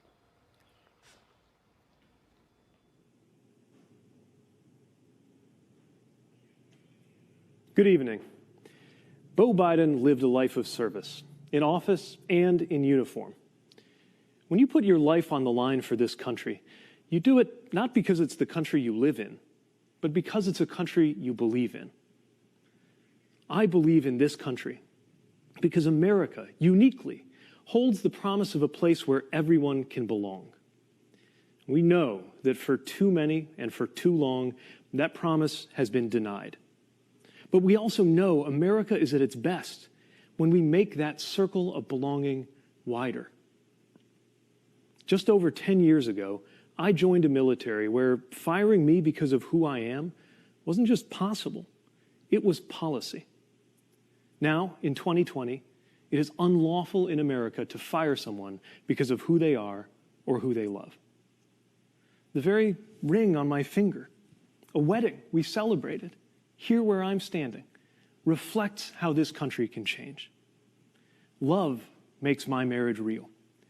But political courage made it possible, including that of Joe Biden, who stepped out ahead even of this party when he said that marriage equality ought to be the law of the land. There is a long way to go. But if this much can change between 2010 and 2020, imagine what could change between now and 2030. Imagine what we could achieve, this coalition we are building this very season, gathering progressives and moderates, independents, and even what I like to call future former Republicans, standing for an America where everyone belongs. Joe Biden is right. This is a contest for the soul of the nation. And to me, that contest is not between good Americans and evil Americans. It's the struggle to call out what is good in every American. It's up to us. Will America be a place where faith is about healing and not exclusion? Can we become a country that lives up to the truth that Black lives matter? Will we handle questions of science and medicine by turning to scientists and doctors? Will we see to it that no one who works full-time can live in poverty? I trust Joe Biden and Kamala Harris to guide us toward that better future because I've seen up close their empathy and their capacity, just as I've seen my fellow Americans' capacity to support and include one another in new ways and do better by the promise of America. The day I was born, the idea of an out candidate seeking any federal office at all was laughable. Yet earlier this year, I campaigned for the presidency, often with my husband Chasten at my side, winning delegates to this very convention. Now I come to this convention proudly supporting Joe Biden and Kamala Harris, joining fellow Democrats who were squaring off in competition just a few months ago. A number of us recently got together to talk about the Joe we know. Hi, I'm Cory Booker. Welcome to everybody at home. I am very excited to present to you a group of people that ran in the 2020 Democratic primary against Joe Biden. You could think of this sort of like Survivor on the out interviews of all the people that got voted off the island. Bernie, don't you laugh, because I got questions for you like, why does my girlfriend like you more than she likes me? But let's move on. Because she's smarter than you, and that's the obvious answer, right? Hey, I'm curious because Senator Sanders and Senator Klobuchar, you actually served with Joe Biden in the Senate. I'm wondering if you have any memories of what he was like as a colleague in the Senate. Well, I remember one night when I was giving one of those floor speeches, and Corey, you know what this is like. No one was there. No one was watching. I was all alone, and I gave my speech with much vigor to a completely empty chamber. And I walked out of there, and I thought, I wonder if my mom was even watching this on C-SPAN. And at that moment, the cell phone rings, and I actually thought maybe my mom was watching it on C-SPAN. And you know who it was? It was Joe Biden. And that kind of goes to not only his kindness for calling me and being a mentor, but it also goes to how much he cares about our government and what people are saying, and that even when he's at home at night, he's watching and he cares. But Amy, we all want to know, did your mother watch the speech? I know. You remember the steak fry when we were waiting to go on? It worked out to where I was there the same time he was. And he pulled me aside at one point and he pointed to somebody who we both knew who was working on my campaign, but he'd known from before, and let me know that was somebody who'd gone through a family tragedy that Joe somehow knew about, and just thought it was important for me to know that about someone who was working with me. And I thought, over time I realized that was just basic to who he is, but that always stuck with me. Elizabeth, do you have any remembrances as well? I think the day I saw Joe the clearest was on the 1-year anniversary of the Boston Marathon bombing. And everyone, of course, was enormously honored to have the vice president here. But at some point in that speech, he shifted to the parent who had lost a child, to the man who had lost a wife, to someone who had experienced loss very personally. And he spoke to each of the families from the heart. That's phenomenal. I want to ask, what gets you excited about this idea of the inclusion of big ideas from all over the party into the future, into the next administration? The magic of Joe Biden is that everything he does becomes the new reasonable. If he comes with an ambitious plan to address climate change, all of a sudden, everyone's going to follow his lead. You can see it with him choosing Kamala, too. He wants to build the best team. Let's do it together. That's how we're going to rebuild this country. Corey, I'm so optimistic about our country right now, despite some very dark days for a lot of our fellow Americans, in large part because of what young people are doing right now.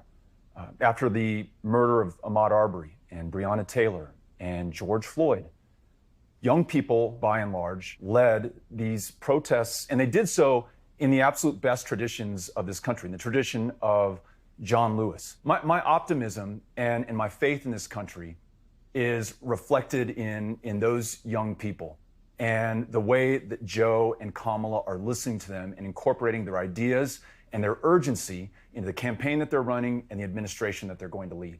And I often think some people who say they don't know if they're going to vote or not are saying that from a point of privilege that a lot of Americans don't have. There are so many things for lots of folks who live life on the margins that this election is going to decide. And maybe it's not a life or death issue for you, but we are all in this together. Absolutely. Corey, what I would say is that this is clearly the most important election in the modern history of this country. And Joe Biden, you have a human being who is empathetic, who is honest, who is decent. And at this particular moment in American history, my God, that is something that this country absolutely needs. And all of us, whether you're progressives, whether you're moderates or conservatives, have got to come together to defeat this president. Thanks for that, Bernie. I want to thank you all for joining us for this segment. I mean this sincerely. It was an honor to run against you. And it is even a greater honor to stand with you in support of Joe Biden and Kamala Harris. Good evening. I've never been much for partisan politics. I've supported Democrats, Republicans, and independents. Hell, I've actually been a Democrat, Republican, and independent. all about people. And the two people running for president couldn't be more different. One believes in facts, one does not. One listens to experts, the other thinks he knows everything. One looks forward and sees strength in America's diversity. The other looks backwards and sees immigrants as enemies and white supremacists as allies. Here's another difference. One has proven he knows how to handle a crisis by helping to lead the economic turnaround after the 2008 recession, while the other has not only failed to lead, he has made the current crisis much worse. When confronted with the biggest calamity any president has faced in the modern era, Donald Trump spent the year downplaying the threat, ignoring science, and recommending quack cures, which let COVID-19 spread much faster than it should have, leaving hundreds of thousands needlessly sick or dead. He has failed the American people catastrophically. 4 years ago, I came before this very convention and said, New Yorkers know a con when we see one. But tonight, I'm not asking you to vote against Donald Trump because he's a bad guy. I'm urging you to vote against him because he's done a bad job. Today, unemployment is at historic highs, and small businesses are struggling just to survive. It didn't have to be this way. Before I ran for mayor, I spent 20 years running a business I started from scratch. So I want to ask small business owners and their employees one question, and it's a question for everyone. Would you rehire or work for someone who ran your business into the ground and who always does what's best for him or her, even when it hurts the company, and whose reckless decisions put you in danger, and who spends more time tweeting than working?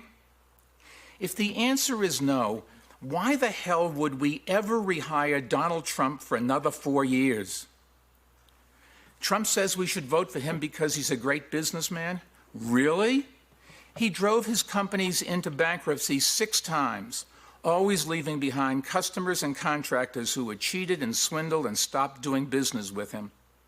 Well, this time, all of us are paying the price, and we can't let him get away with it again. Donald says we should vote for him because the economy was great before the virus? Huh? Biden and Obama created more jobs over their last 3 years than the Trump administration did over their first 3. And economic growth was higher under Biden and Obama than under Trump. In fact, while Biden helped save 1 million auto industry jobs, Trump has lost 250,000 manufacturing jobs. So when Trump says he wants to make America great again, he's making a pretty good case for Joe Biden. Look, our goal shouldn't be to bring back the pandemic economy. It should be, as Joe says, to build it back better. Joe's economic plan will create clean energy jobs that help fight another crisis that Trump is ignoring, climate change. And Joe will rebuild our crumbling roads and bridges, something Trump has incessantly talked about doing. But in the last 3.5 years, he hasn't done anything. What a joke. And let me tell you a little secret. Donald Trump's economic plan was to give a huge tax cut to guys like me who didn't need it, and then lie about it to everyone else. Well, Joe will roll back that tax cut that I got so we can fund things our whole country needs, like training for adults who have lost jobs, and making college more affordable, and investing in American research and development so that the products of tomorrow are made today by American workers. You know, growing up, I was taught to believe that America is the greatest country in the world, not because we won the Second World War, but because of why we fought it, for freedom, democracy, and equality. My favorite childhood book was called Johnny Tremaine, about a Boston boy who joins the Sons of Liberty at the dawn of the American Revolution. At the end of the book, Johnny stands on Lexington Commons and sees a nation that is, quote, green with spring, dreaming of the future. That's the America I know and love, and that's the America we are in danger of losing under this president. So let's put an end to this whole sorry chapter in American history and elect leaders who will bring integrity and stability, sanity, and competence back to the White House. Joe and Kamala, Go get them, for all of us.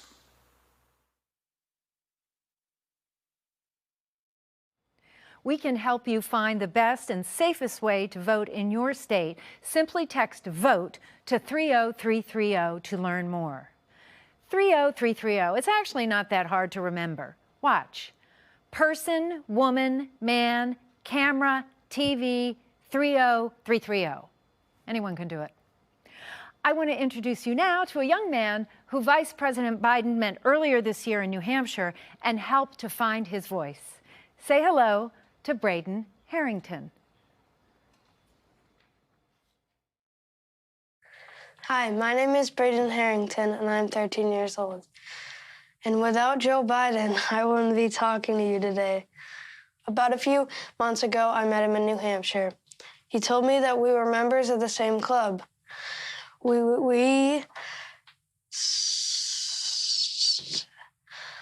Stutter. It was really amazing to hear that someone like me became vice president. He told me about a book of poems by Yeats he would read out loud to practice. He showed me how he marks his addresses to make them easier to say out loud. So I did the same thing today. And now I'm here talking to you today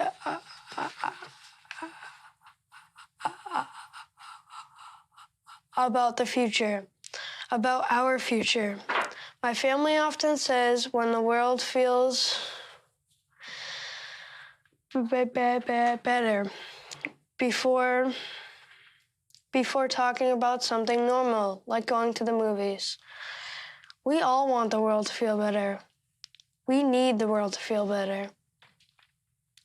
I'm just a regular kid, and in a short amount of time, Joe Biden made me more confident about something that's bothered me my whole life. Joe Biden cared. Imagine what he could do for all of us. Kids like me are counting on you to elect someone we can all look up to. Someone who cares. Someone who will make our country and the world feel better. We're counting on you to elect Joe Biden.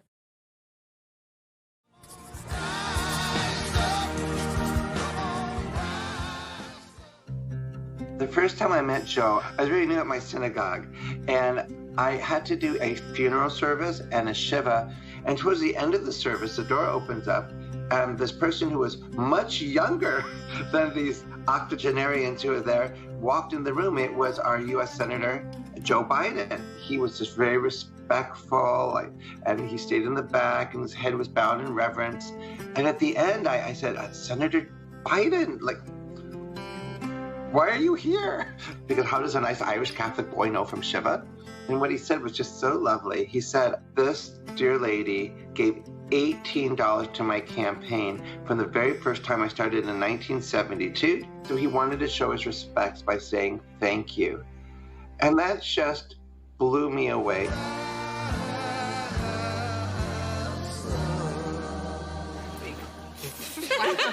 I think you guys might have thought we were smaller. Yeah. Granddaughter interview, take one.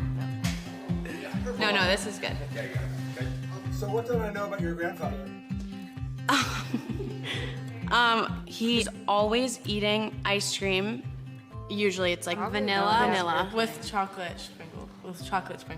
Vanilla on a regular night. No, chocolate chip in it. Yeah, chocolate and the Breyers that have half chocolate, half vanilla. He likes ice cream in hidden ways. Yeah. Eating it in the freezer so that he eats my it grandma facing doesn't the freezer. see. He hides it. How often does he call you? Every day. Yeah, every day. If we don't talk to him for a day, He'll ask what's wrong. Yeah, he'll think we're not a lot. He always calls with the same energy, even after he's just done 15 interviews in a row. Hi, Pop. I was just talking about you. I don't necessarily pick up every day, but I have a lot of voicemails. he will pick up our calls no matter where he is. He'd be on stage giving a speech, and we'd call him and he'd be like, "What's wrong? Is everything good?" And we'd be like, just no. calling to check in. What does the word family mean to you? It's a lot of time together. It's like we've grown up together. He's made sure that every single tradition, every holiday, we're all together. I don't think that there's been any decision, no matter how big or small, that we haven't decided as a family. Pop told us that this election would be totally different from any other election ever. He was worried how it would affect his kids. Whether or not we wanted to go through another campaign and be scrutinized by the press. There had been talks of a big meeting coming. It's normally called by the parents, I would say, but this time it was called by me. I came down from Penn, and Maisie came up from DC, and my cousins lived down the road. He thought we were calling a meeting sort of to like discuss, you know, whether or not we wanted him to, but really we were calling it to be like, get in that race, hurry up. We just knew that he had to run, and we weren't gonna take no as an answer. At the end of the day, I think we're all very happy we had that meeting. All right, well, when you get back there, give me a call to tell me how the whole thing went, okay? Okay, I will. I love you, baby. I love you too. We want to ensure that our kids live in a nation that is safe, happy, healthy, and fair. And so this election... We're voting for Joe Biden. Let's have a conversation with these kids. Let's do it. So, let's jump right in, shall we? What does jump in mean? Go for it. Mommy, I can't be quiet. Why?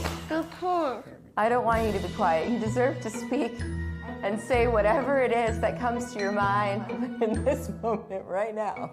Every election is important. This upcoming election is especially important. One, because the social injustices right now, racial inequality, but also because we have children. Excuse me, Mommy? Yes? I need to go to the bathroom. Okay. Do you want to go right now? Do you know where the president lives? In the White House, Washington, D.C. Do you know what the president's job is? To tell what happened to the world. That's good. That's a good one. Keep the environment safe. That is correct. As we say, that is. If you could create the ideal person to lead this country, what characteristics would that person have? A very kind personality. What would you like to see taken care of?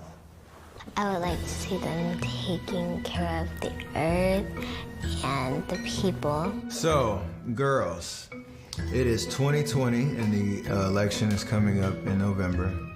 Do you know who is running for president? Joe Biden. Yeah. And... Exactly, that's it. This video's over. What would you say if you knew that Joe Biden was going to have a woman as his vice president? Surprised, like happy. Why?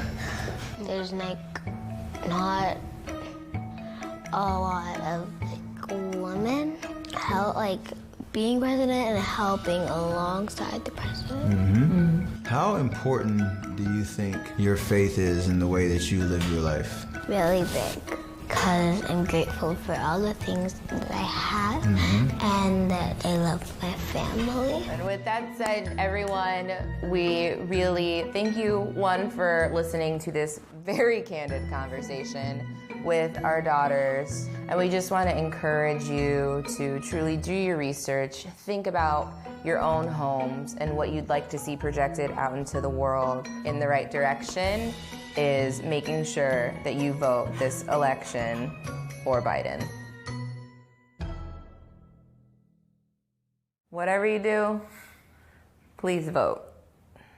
Every vote counts. Just remember that. You gonna dance out? Here's the big question. How much of your time and energy are you willing to devote to elect Joe Biden? Here's my answer. I'm going all in. Look, elections can break your heart, but sometimes they can make you sing from the mountaintops. And this year, we're gonna sing.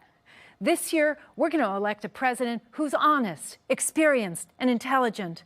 A president who actually believes in the rule of law, who will restore dignity and normalcy to the White House and the soul of this nation. And boy, won't that be something. One of my favorite things Joe Biden says is that you can succeed in life without sacrificing your ideals or your commitment to family. So, who better to introduce our nominee, Joe Biden, than his children? I'm Hunter Biden. And I'm Ashley Biden. Joe Biden is our dad. And Beau is our brother. We want to tell you what kind of president our dad will be. He will be tough. And honest. Caring and principled. He'll listen. He'll be there when you need him.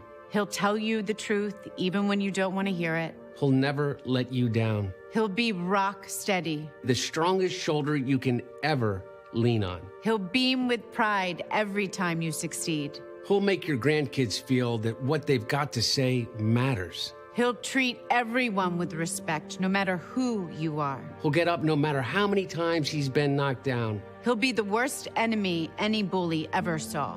He'll be the best friend you've ever had. He'll love you with all of his heart. And if you give him your cell phone number, he's going to call it. How do we know? Because he's been that way our whole lives. He's been a great father. And we think he'll be a great president.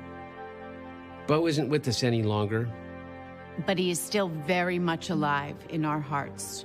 And we can still hear his strong voice. Just like it was yesterday. Just like it was yesterday. In 2008 and 2012, he introduced our dad at those conventions. And if he was here, we're pretty sure we'd know what he'd say. So before we show you a film about our dad's journey, we wanted to give Beau the last word. Beau? Beau, take it away. In moments both public and private, he's the father I've always known, the grandfather my children love and adore, my father, my hero, Joe Biden.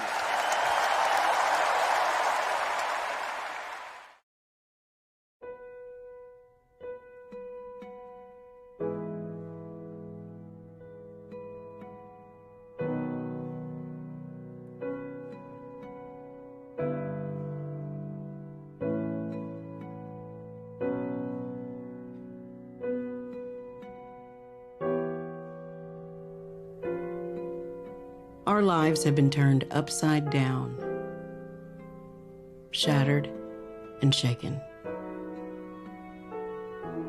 But the American story has had moments like this before.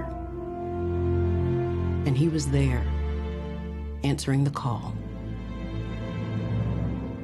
When we came into office in 2009, we were going through what was then the worst financial and economic crisis since the Great Depression. The economy was hemorrhaging hundreds of thousands of jobs a week. People were losing their homes to foreclosure. The financial system was in tatters. Auto sales had dropped to near zero levels. The auto companies faced bankruptcy, and many said, let them fail. But Joe remembered his father and what it meant to lose a job.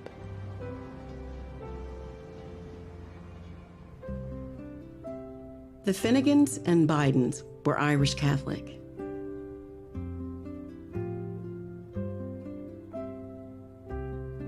Joe was their first.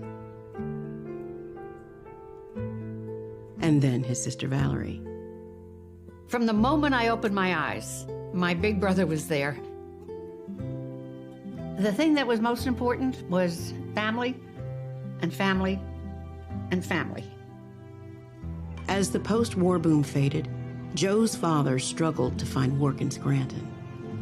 But 140 miles south, there was a job cleaning boilers in Wilmington. There was a long stairway up to the second floor.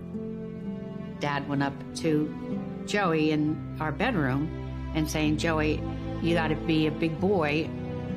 For the first time, Joe saw the heavy burden on a father. And it was a lesson he would never forget. The job is a lot more than a paycheck. is about dignity. The country was losing tens of thousands of jobs a day, and they needed 3 votes to pass the economic rescue package. Joe Biden was handled the task of going to get those 3 Republican votes. Joe returned to the place where he had been so effective. Passionate argument, sympathetic listening, a willingness to make adjustments and accommodations to bring people on board. When the law finally passed, the president tapped his partner to run the program. Joe tracked every dollar, calling mayors and governors. Talking to them on the phone, one-on-one. He gave all of them his cell phone. And I watched him bring his heart to that job. It matters that you have in your mind the family that you're trying to reach, the neighborhood that you're trying to reach, the people whose lives are affected by what you do. The skills that had made him so effective had not come easy. When he entered school, there was a problem. Joe had a stutter. And it's mortifying. It allows that child to become an object of ridicule. When his teacher mimicked him and Joe ran home from school, his mother drove him back. Did you say to my son, Mr. Biden? The nun said, I was just trying to make a point. My mother stood up, all 5'2" of her. If you ever talk to my son like that again, I'll come back and rip that damn bonnet off your head. Do you understand me? Joey, go back to class. Joe resolved to overcome his stutter. Some letters are harder than others. And I used to get up at night and go stand in front of the mirror with a flashlight and practice. She'd make me look her in the eye. Look at me. Remember, Joey, you're the smartest boy in that class. Nobody's better than you, Joey. From having to deal with stuttering, it gave me insight into other people's pain, other people's suffering. At 19, Joe sought out a summer job that few of his peers considered taking. He was a lifeguard along with the black lifeguards. That's when I first seen Joe, and we became friends. It was one of the best things I've ever done because it gave me a sense that we really didn't know one another. After Martin Luther King Jr. was assassinated, riots broke out in Wilmington, and the National Guard stayed for almost a year. I quit the law firm and asked for a job to become a public defender. That's what sort of got me involved in politics. J. Caleb Boggs was a popular war hero in a solidly Republican state, and few took Joe's campaign seriously. In Delaware, the Democratic Party was non-functional. When it got time to put up a candidate, they didn't want to touch it. This young upstart, Joe Biden, who had a lot of ideas and no money, no influence, the party said, okay, well then go ahead, Biden. Give it a whirl. That's all I can ask. Just look, if you like what you see, help me out. If not, vote for the other fellow. Look me over if you would. You know, we'd have a coffee, and we'd come out of that, we'd have 5 more coffees. He was very articulate on the issues. He brought people to say, not just that, well, I agree with what you're doing, is, you know, what can I do to help? Delaware is the first state. J. Caleb Boggs, who is the incumbent Republican, being challenged by Joseph Biden. Biden is a Democrat who's 29 years of age. But exhilaration soon turned to tragedy. I mean, it was clear he had decided that I'm not going to be a senator, that the boys need me too much. I was prepared to walk away in 1973. But men like Ted Kennedy and Mike Mansfield and Hubert Humphrey, Fritz Hollings, Danny Inouye, they convinced me to stay. Just stay 6 months, Joe. Remember, Danny? Just stay 6 months. He couldn't allow the suffering to debilitate him. Just like he couldn't allow the stuttering to define him. That's the backbone. There's something bigger than Joe's suffering. The Senate turned out to be a wonderful place for him. He had a real gift for bringing people together.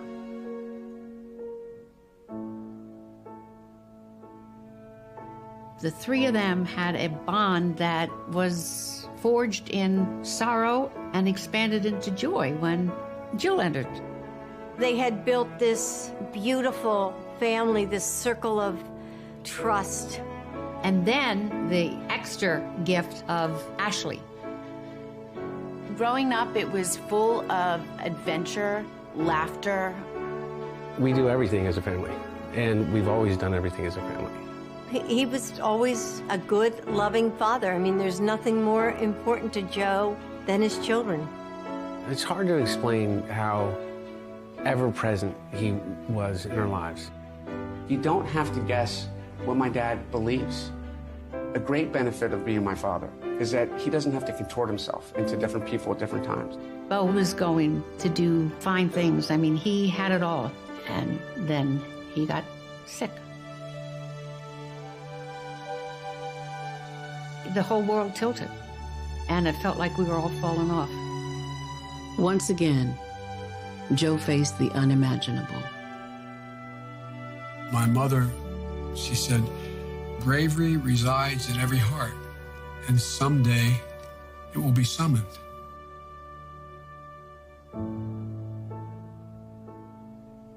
The way he survived losing my mom and my sister, and then losing my brother, is understanding that you have to have purpose. Every day I get up, I ask myself, I hope he's proud of me, because that's the thing that makes me move on. From his time in the Senate and then the White House, Joe always found a way forward, forging unlikely friendships and alliances. And time after time, he made progress possible, and always holding in his heart the struggles of his family and every family, always fighting to make his country whole. It's a very rare quality to bring your empathy skills to the process of governing. Joe Biden never forgets that that's the point of moving the wheels of government. He will keep his word. He will reach out and hear what other people have to say. To have somebody who believes in what's best in us, somebody like Joe Biden who actually believes in the American idea, that's the kind of person who I want in the White House.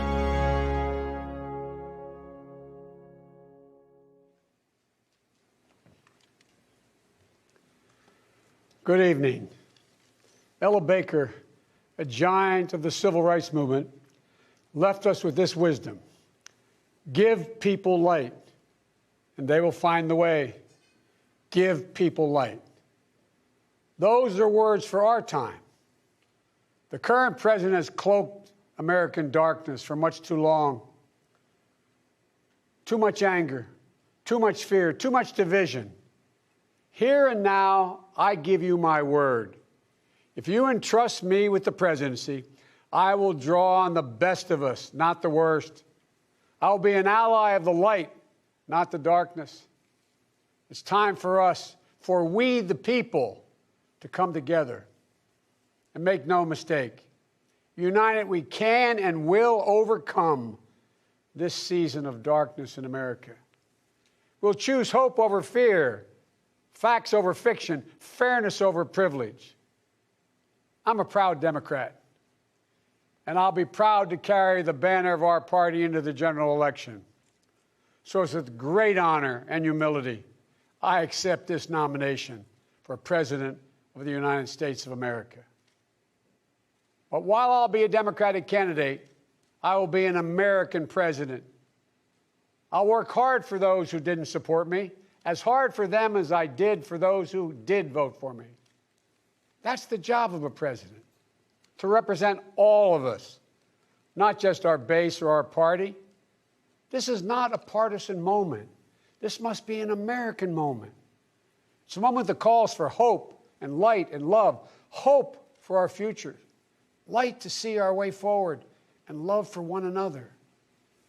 America isn't just a collection of clashing interests of red states or blue states. We're so much bigger than that.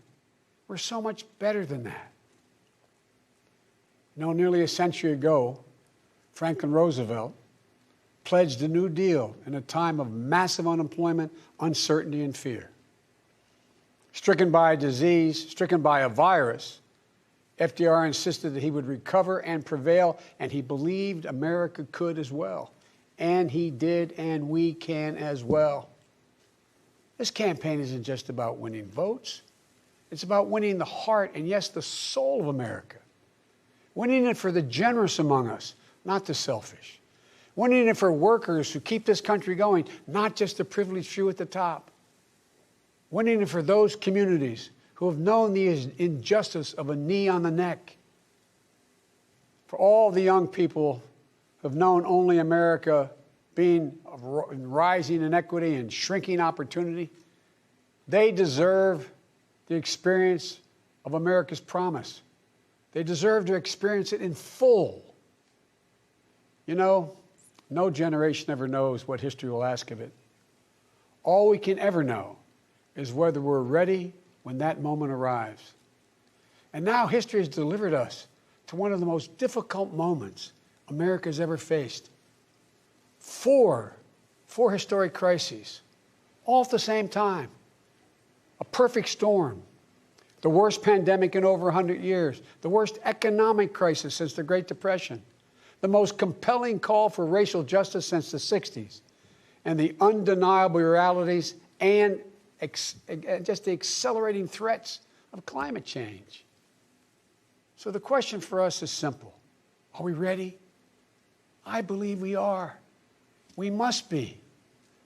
You know, all elections are important. But we know in our bones this one is more consequential. As many have said, America is at an inflection point. A time of real peril, but also of extraordinary possibilities. We can choose a path of becoming angrier, less hopeful, more divided, a path of shadow and suspicion, or we can choose a different path and together take this chance to heal, to reform, to unite, a path of hope and light. This is a life-changing election. This will determine what America is going to look like for a long, long time. Character is on the ballot. Compassion is on the ballot. Decency, science, democracy, they're all on the ballot.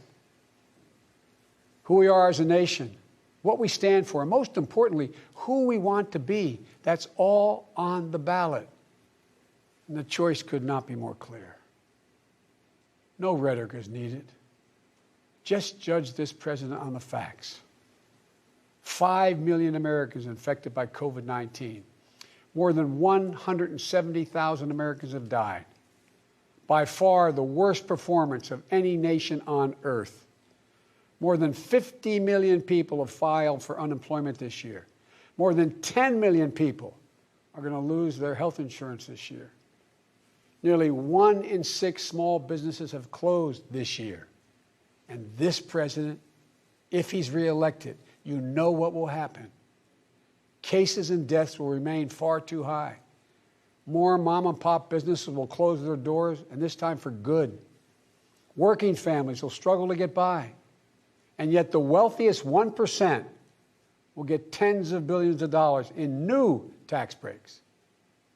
And the assault on the Affordable Care Act will continue until it's destroyed, taking insurance away from more than 20 million people, including more than 15 million people on Medicaid, and getting rid of the protections that President Obama worked so hard to get passed for people who have 100 million more people who have pre-existing conditions. And speaking of President Obama, a man I was honored to serve alongside for 8 years as vice president, let me take this moment to say something we don't say nearly enough. Thank you, Mr. President. You were a great president, a president our children could and did look up to. No one's going to say that about the current occupant of the White House. What we know about this president is if he's given 4 more years, he'll be what he's been for the last 4 years. A president who takes no responsibility, refuses to lead, blames others, cozies up to dictators, and fans the flames of hate and division. He'll wake up every day believing the job is all about him, never about you. Is that the American you want for you, your family, your children? I see a different America, one that's generous and strong, selfless and humble. It's an America we can rebuild together. As president, the first step I will take will be to get control of the virus that has ruined so many lives. Because I understand something this president hasn't from the beginning. We will never get our economy back on track. We will never get our kids safely back in schools. We'll never have our lives back until we deal with this virus. The tragedy of where we are today is it didn't have to be this bad. Just look around. It's not this bad in Canada or Europe or Japan or almost anywhere else in the world. And the president keeps telling us the virus is going to disappear. He keeps waiting for a miracle. Well, I have news for him. No miracle is coming. We lead the world in confirmed cases. We lead the world in deaths. Our economy is in tatters with Black, Latino, Asian American, Native American communities bearing the brunt of it. And after all this time, the president still does not have a plan. Well, I do. If I'm your president, on day one, we'll implement the national strategy I've been laying out since March. We'll develop and deploy rapid tests with results available immediately. We'll make the medical supplies and protective equipment that our country needs. And we'll make them here in America, so we will never again be at the mercy of China or other foreign countries in order to protect our own people. We'll make sure our schools have the resources they need to be open, safe, and effective. We'll put politics aside. We'll take the muzzle off our experts so the public gets the information they need and deserve. Honest, unvarnished truth. They can handle it. We'll have a national mandate to wear masks, not as a burden, but as a patriotic duty to protect one another. In short, we'll do what we should have done from the very beginning. Our current president has failed in his most basic duty to the nation. He's failed to protect us. He's failed to protect America. And my fellow Americans, that is unforgivable. As president, I'll make you a promise. I'll protect America. I will defend us from every attack, seen and unseen, always, without exception, every time. Look, I understand. I understand how hard it is to have any hope right now. On this summer night, let me take a moment to speak to those of you who have lost the most. I have some idea how it feels to lose someone you love. I know that deep black hole that opens up in the middle of your chest and you feel like you're being sucked into it. I know how mean and cruel and unfair life can be sometimes. But I've learned two things. First, your loved one may have left this earth, but they'll never leave your heart. They'll always be with you. You'll always hear them.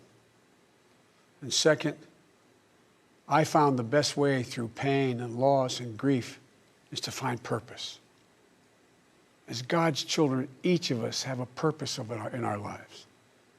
We have a great purpose as a nation to open the doors of opportunity to all Americans, to save our democracy, to be a light to the world once again, and finally to live up to and make real the words written in the sacred documents that founded this nation, that all men and women are created equal, endowed by their Creator with certain inalienable rights, among them life, liberty, and the pursuit of happiness.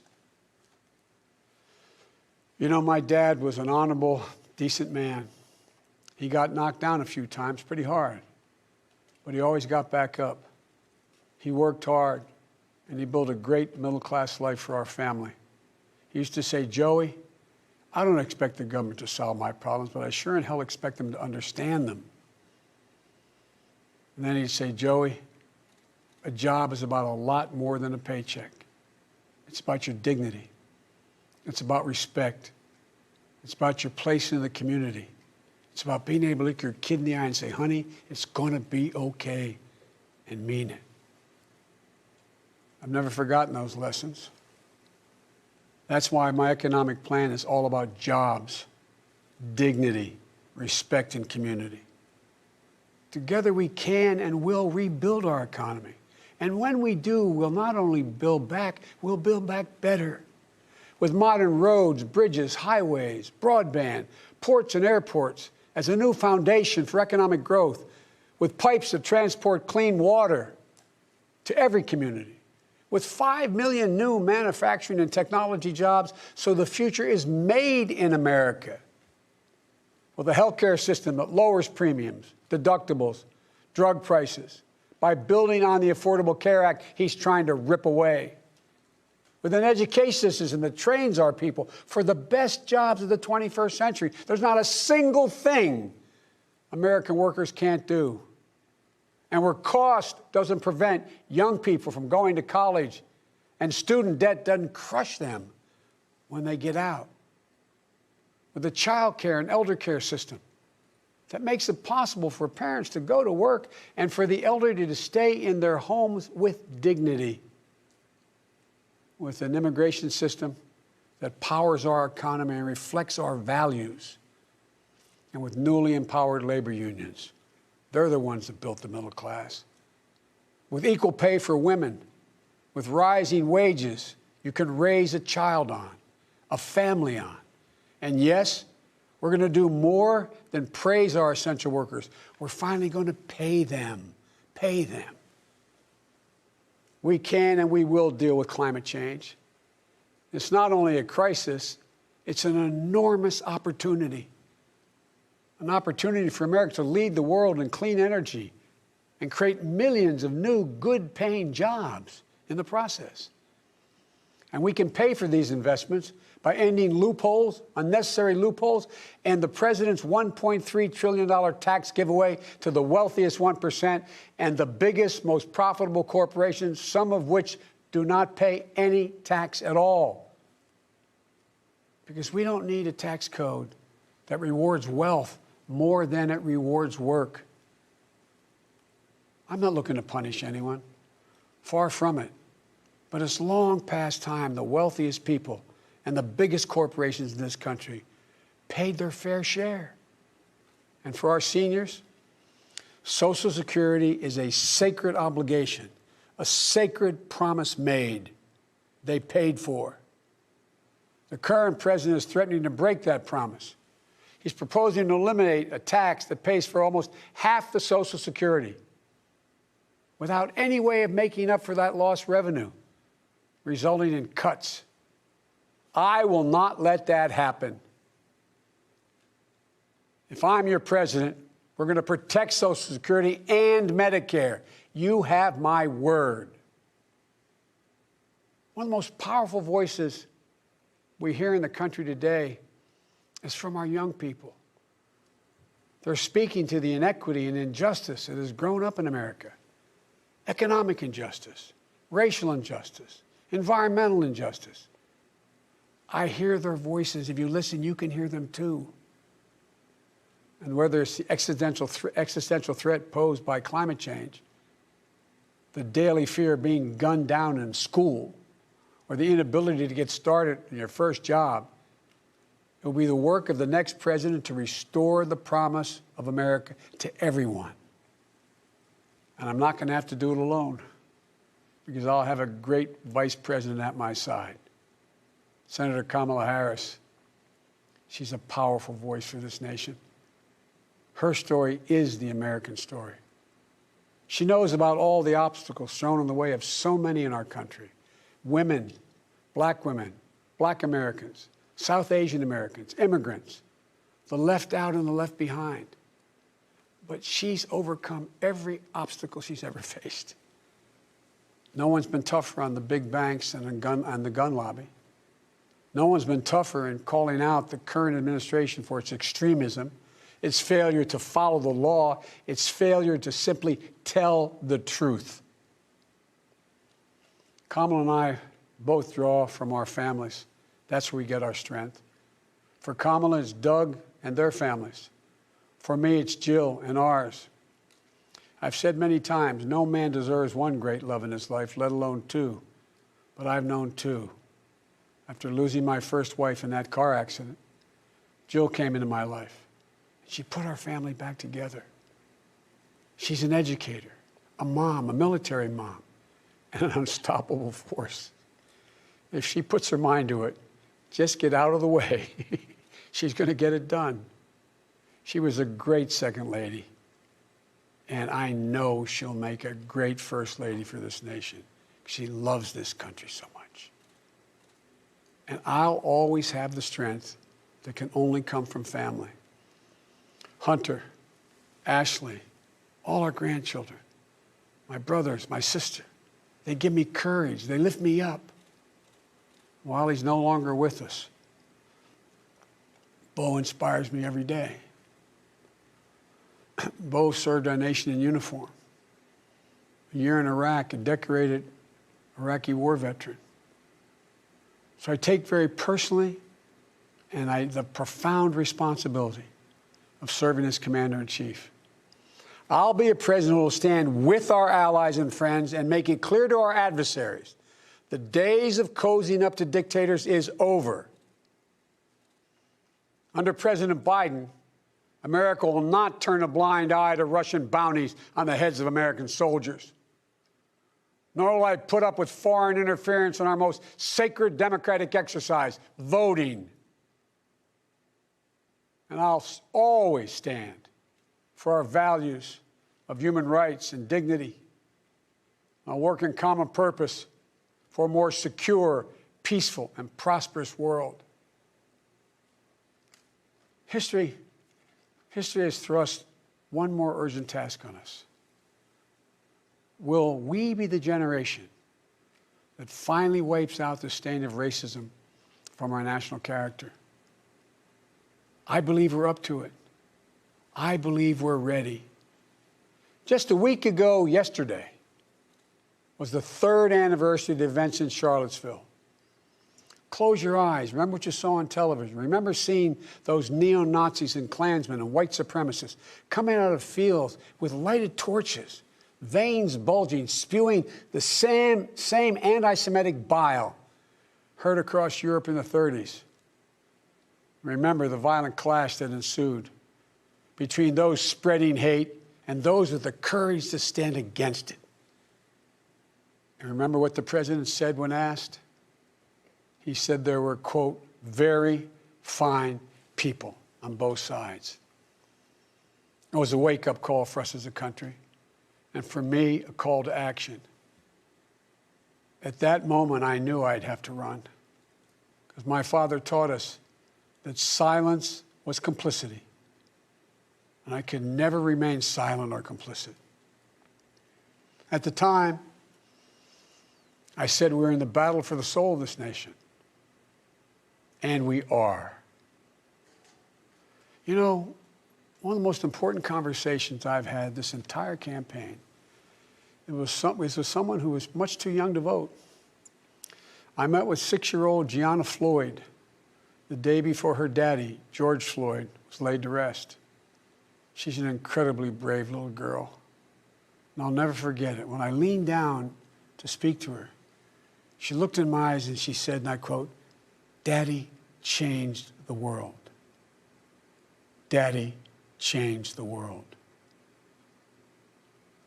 Her words burrowed deep into my heart. Maybe George Floyd's murder was a breaking point. Maybe John Lewis's passing the inspiration. But however it's come to be, however it's happened, America's ready, in John's words, to lay down, quote, the heavy burden of hate at last, and to end the hard work of rooting out our systemic racism. You know, American history tells us that it's been in our darkest moments that we've made our greatest progress, that we found the light. In this dark moment, I believe we're poised to make great progress again, that we can find the light once more. You know, Many people have heard me say this, but I've always believed you can define America in one word: possibilities. The defining feature of America: everything is possible. That in America, everyone, and I mean everyone, should be given an opportunity to go as far as their dreams and God-given ability will take them. We can never lose that. In times as challenging as these, I believe there's only one way forward. As a united America, united in our pursuit of a more perfect union, united in our dreams of a better future for us and for our children, united in our determination to make the coming years bright. Are you ready? I believe we are. This is a great nation. We're a good and decent people. For the Lord's sake, this is the United States of America. And there's never been anything we've been able to accomplish when we've done it together. The Irish poet Seamus Heaney once wrote, "History says, don't hope on this side of the grave, but then, once in a lifetime, the longed-for tidal wave of justice can rise up and hope and history rhyme." This is our moment to make hope and history rhyme. With passion and purpose, let us begin, you and I together, one nation, under God, united in our love for America, united in our love for each other. For love is more powerful than hate, hope is more powerful than fear, and light is more powerful than dark. This is our moment. This is our mission. May history be able to say that the end of this chapter of American darkness began here tonight, as love and hope and light join in the battle for the soul of the nation. And this is a battle we will win, and we'll do it together. I promise you. Thank you, and may God bless you, and may God protect our troops.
get lighter, the more it gets dark. I'm gonna give you my heart. Oh, I don't care, go on and tear me apart. I don't care if you do.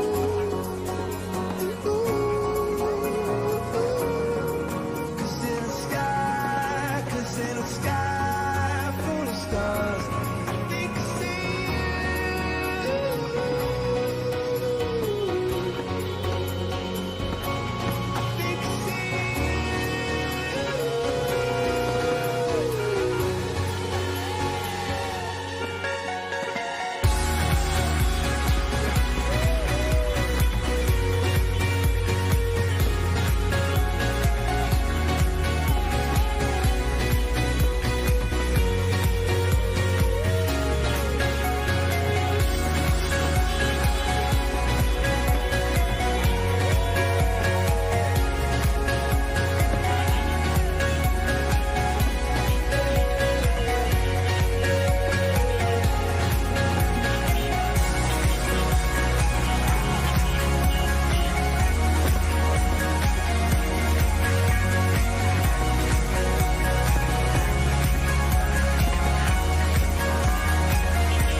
from the bottom, I'm that uncut, real raw. When things get tough, that's when we show up. That's when we show out. That's when we show y'all. It's time to knuckle up and fight hard. Let's all buckle up and fight hard. Que Dios bendiga a toda tu familia, mi amigo, de parte maldito, vamos a darle duro esta vida. Say with me. I believe, say with me. I believe that. Say with me. I believe that we will win. I believe that we will say. I believe that we will say.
Good evening.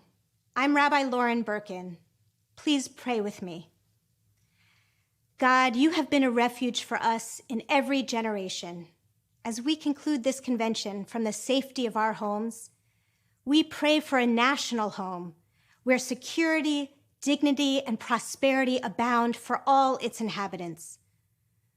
O Lord, our guardian who neither slumbers nor sleeps, awaken us to the tireless task of perfecting our home in this great land, built on foundations of freedom, justice, and equality. Teach us to number our days that we may attain a heart of wisdom. Strengthen us each day in our sacred duty to promote leaders who will transform crisis into hope, challenge into opportunity, cruelty into compassion, and hate into love. So may it be your will, and let us say, Amen. Hi, I'm Father Jim Martin. Let us pray. Loving God, help us open our hearts to those most in need. The unemployed parent worried about feeding his or her children. The woman who is underpaid, harassed, or abused. The black man or woman who fears for their lives. The immigrant at the border longing for safety. The homeless person looking for a meal. The LGBT teen who is bullied. The unborn child in the womb. The inmate on death row. Help us to be a nation where every life is sacred, all people are loved, and all are welcome. Amen. Peace be unto you all. Assalamu alaikum. I am Al-Hajj Talib Abdul Rashid, Imam of the Mosque of Islamic Brotherhood, Incorporated, located in New York City. Bismillahir-Rahmanir-Rahim. In the name of Allah, the merciful, the compassionate God. Ya Ilahun Nas, O God of mankind. Send us forth this night, we pray, inspired with the courage to transform ourselves and our society. Grant us the unwavering resolve to exercise our demons of generational racism and violence from the soul of America once and for all, that our children's children and their children might be spared the burden of our iniquities. Forgive us our sins of inhumanity to our neighbors, O Lord. Bless our young and our elders, our teachers and the common working people, our crisis responders, and our caretakers. Guide the leaders of this nation and bless them with reverence, moral courage, competence, integrity, empathy, love, and compassion. Hear our prayer, most merciful God. Amen. Amen. 4 days ago, we came together to begin a historic convention, a convention across America. Since then, we've traveled all across this country, hearing from real people who are ready for something different, something better.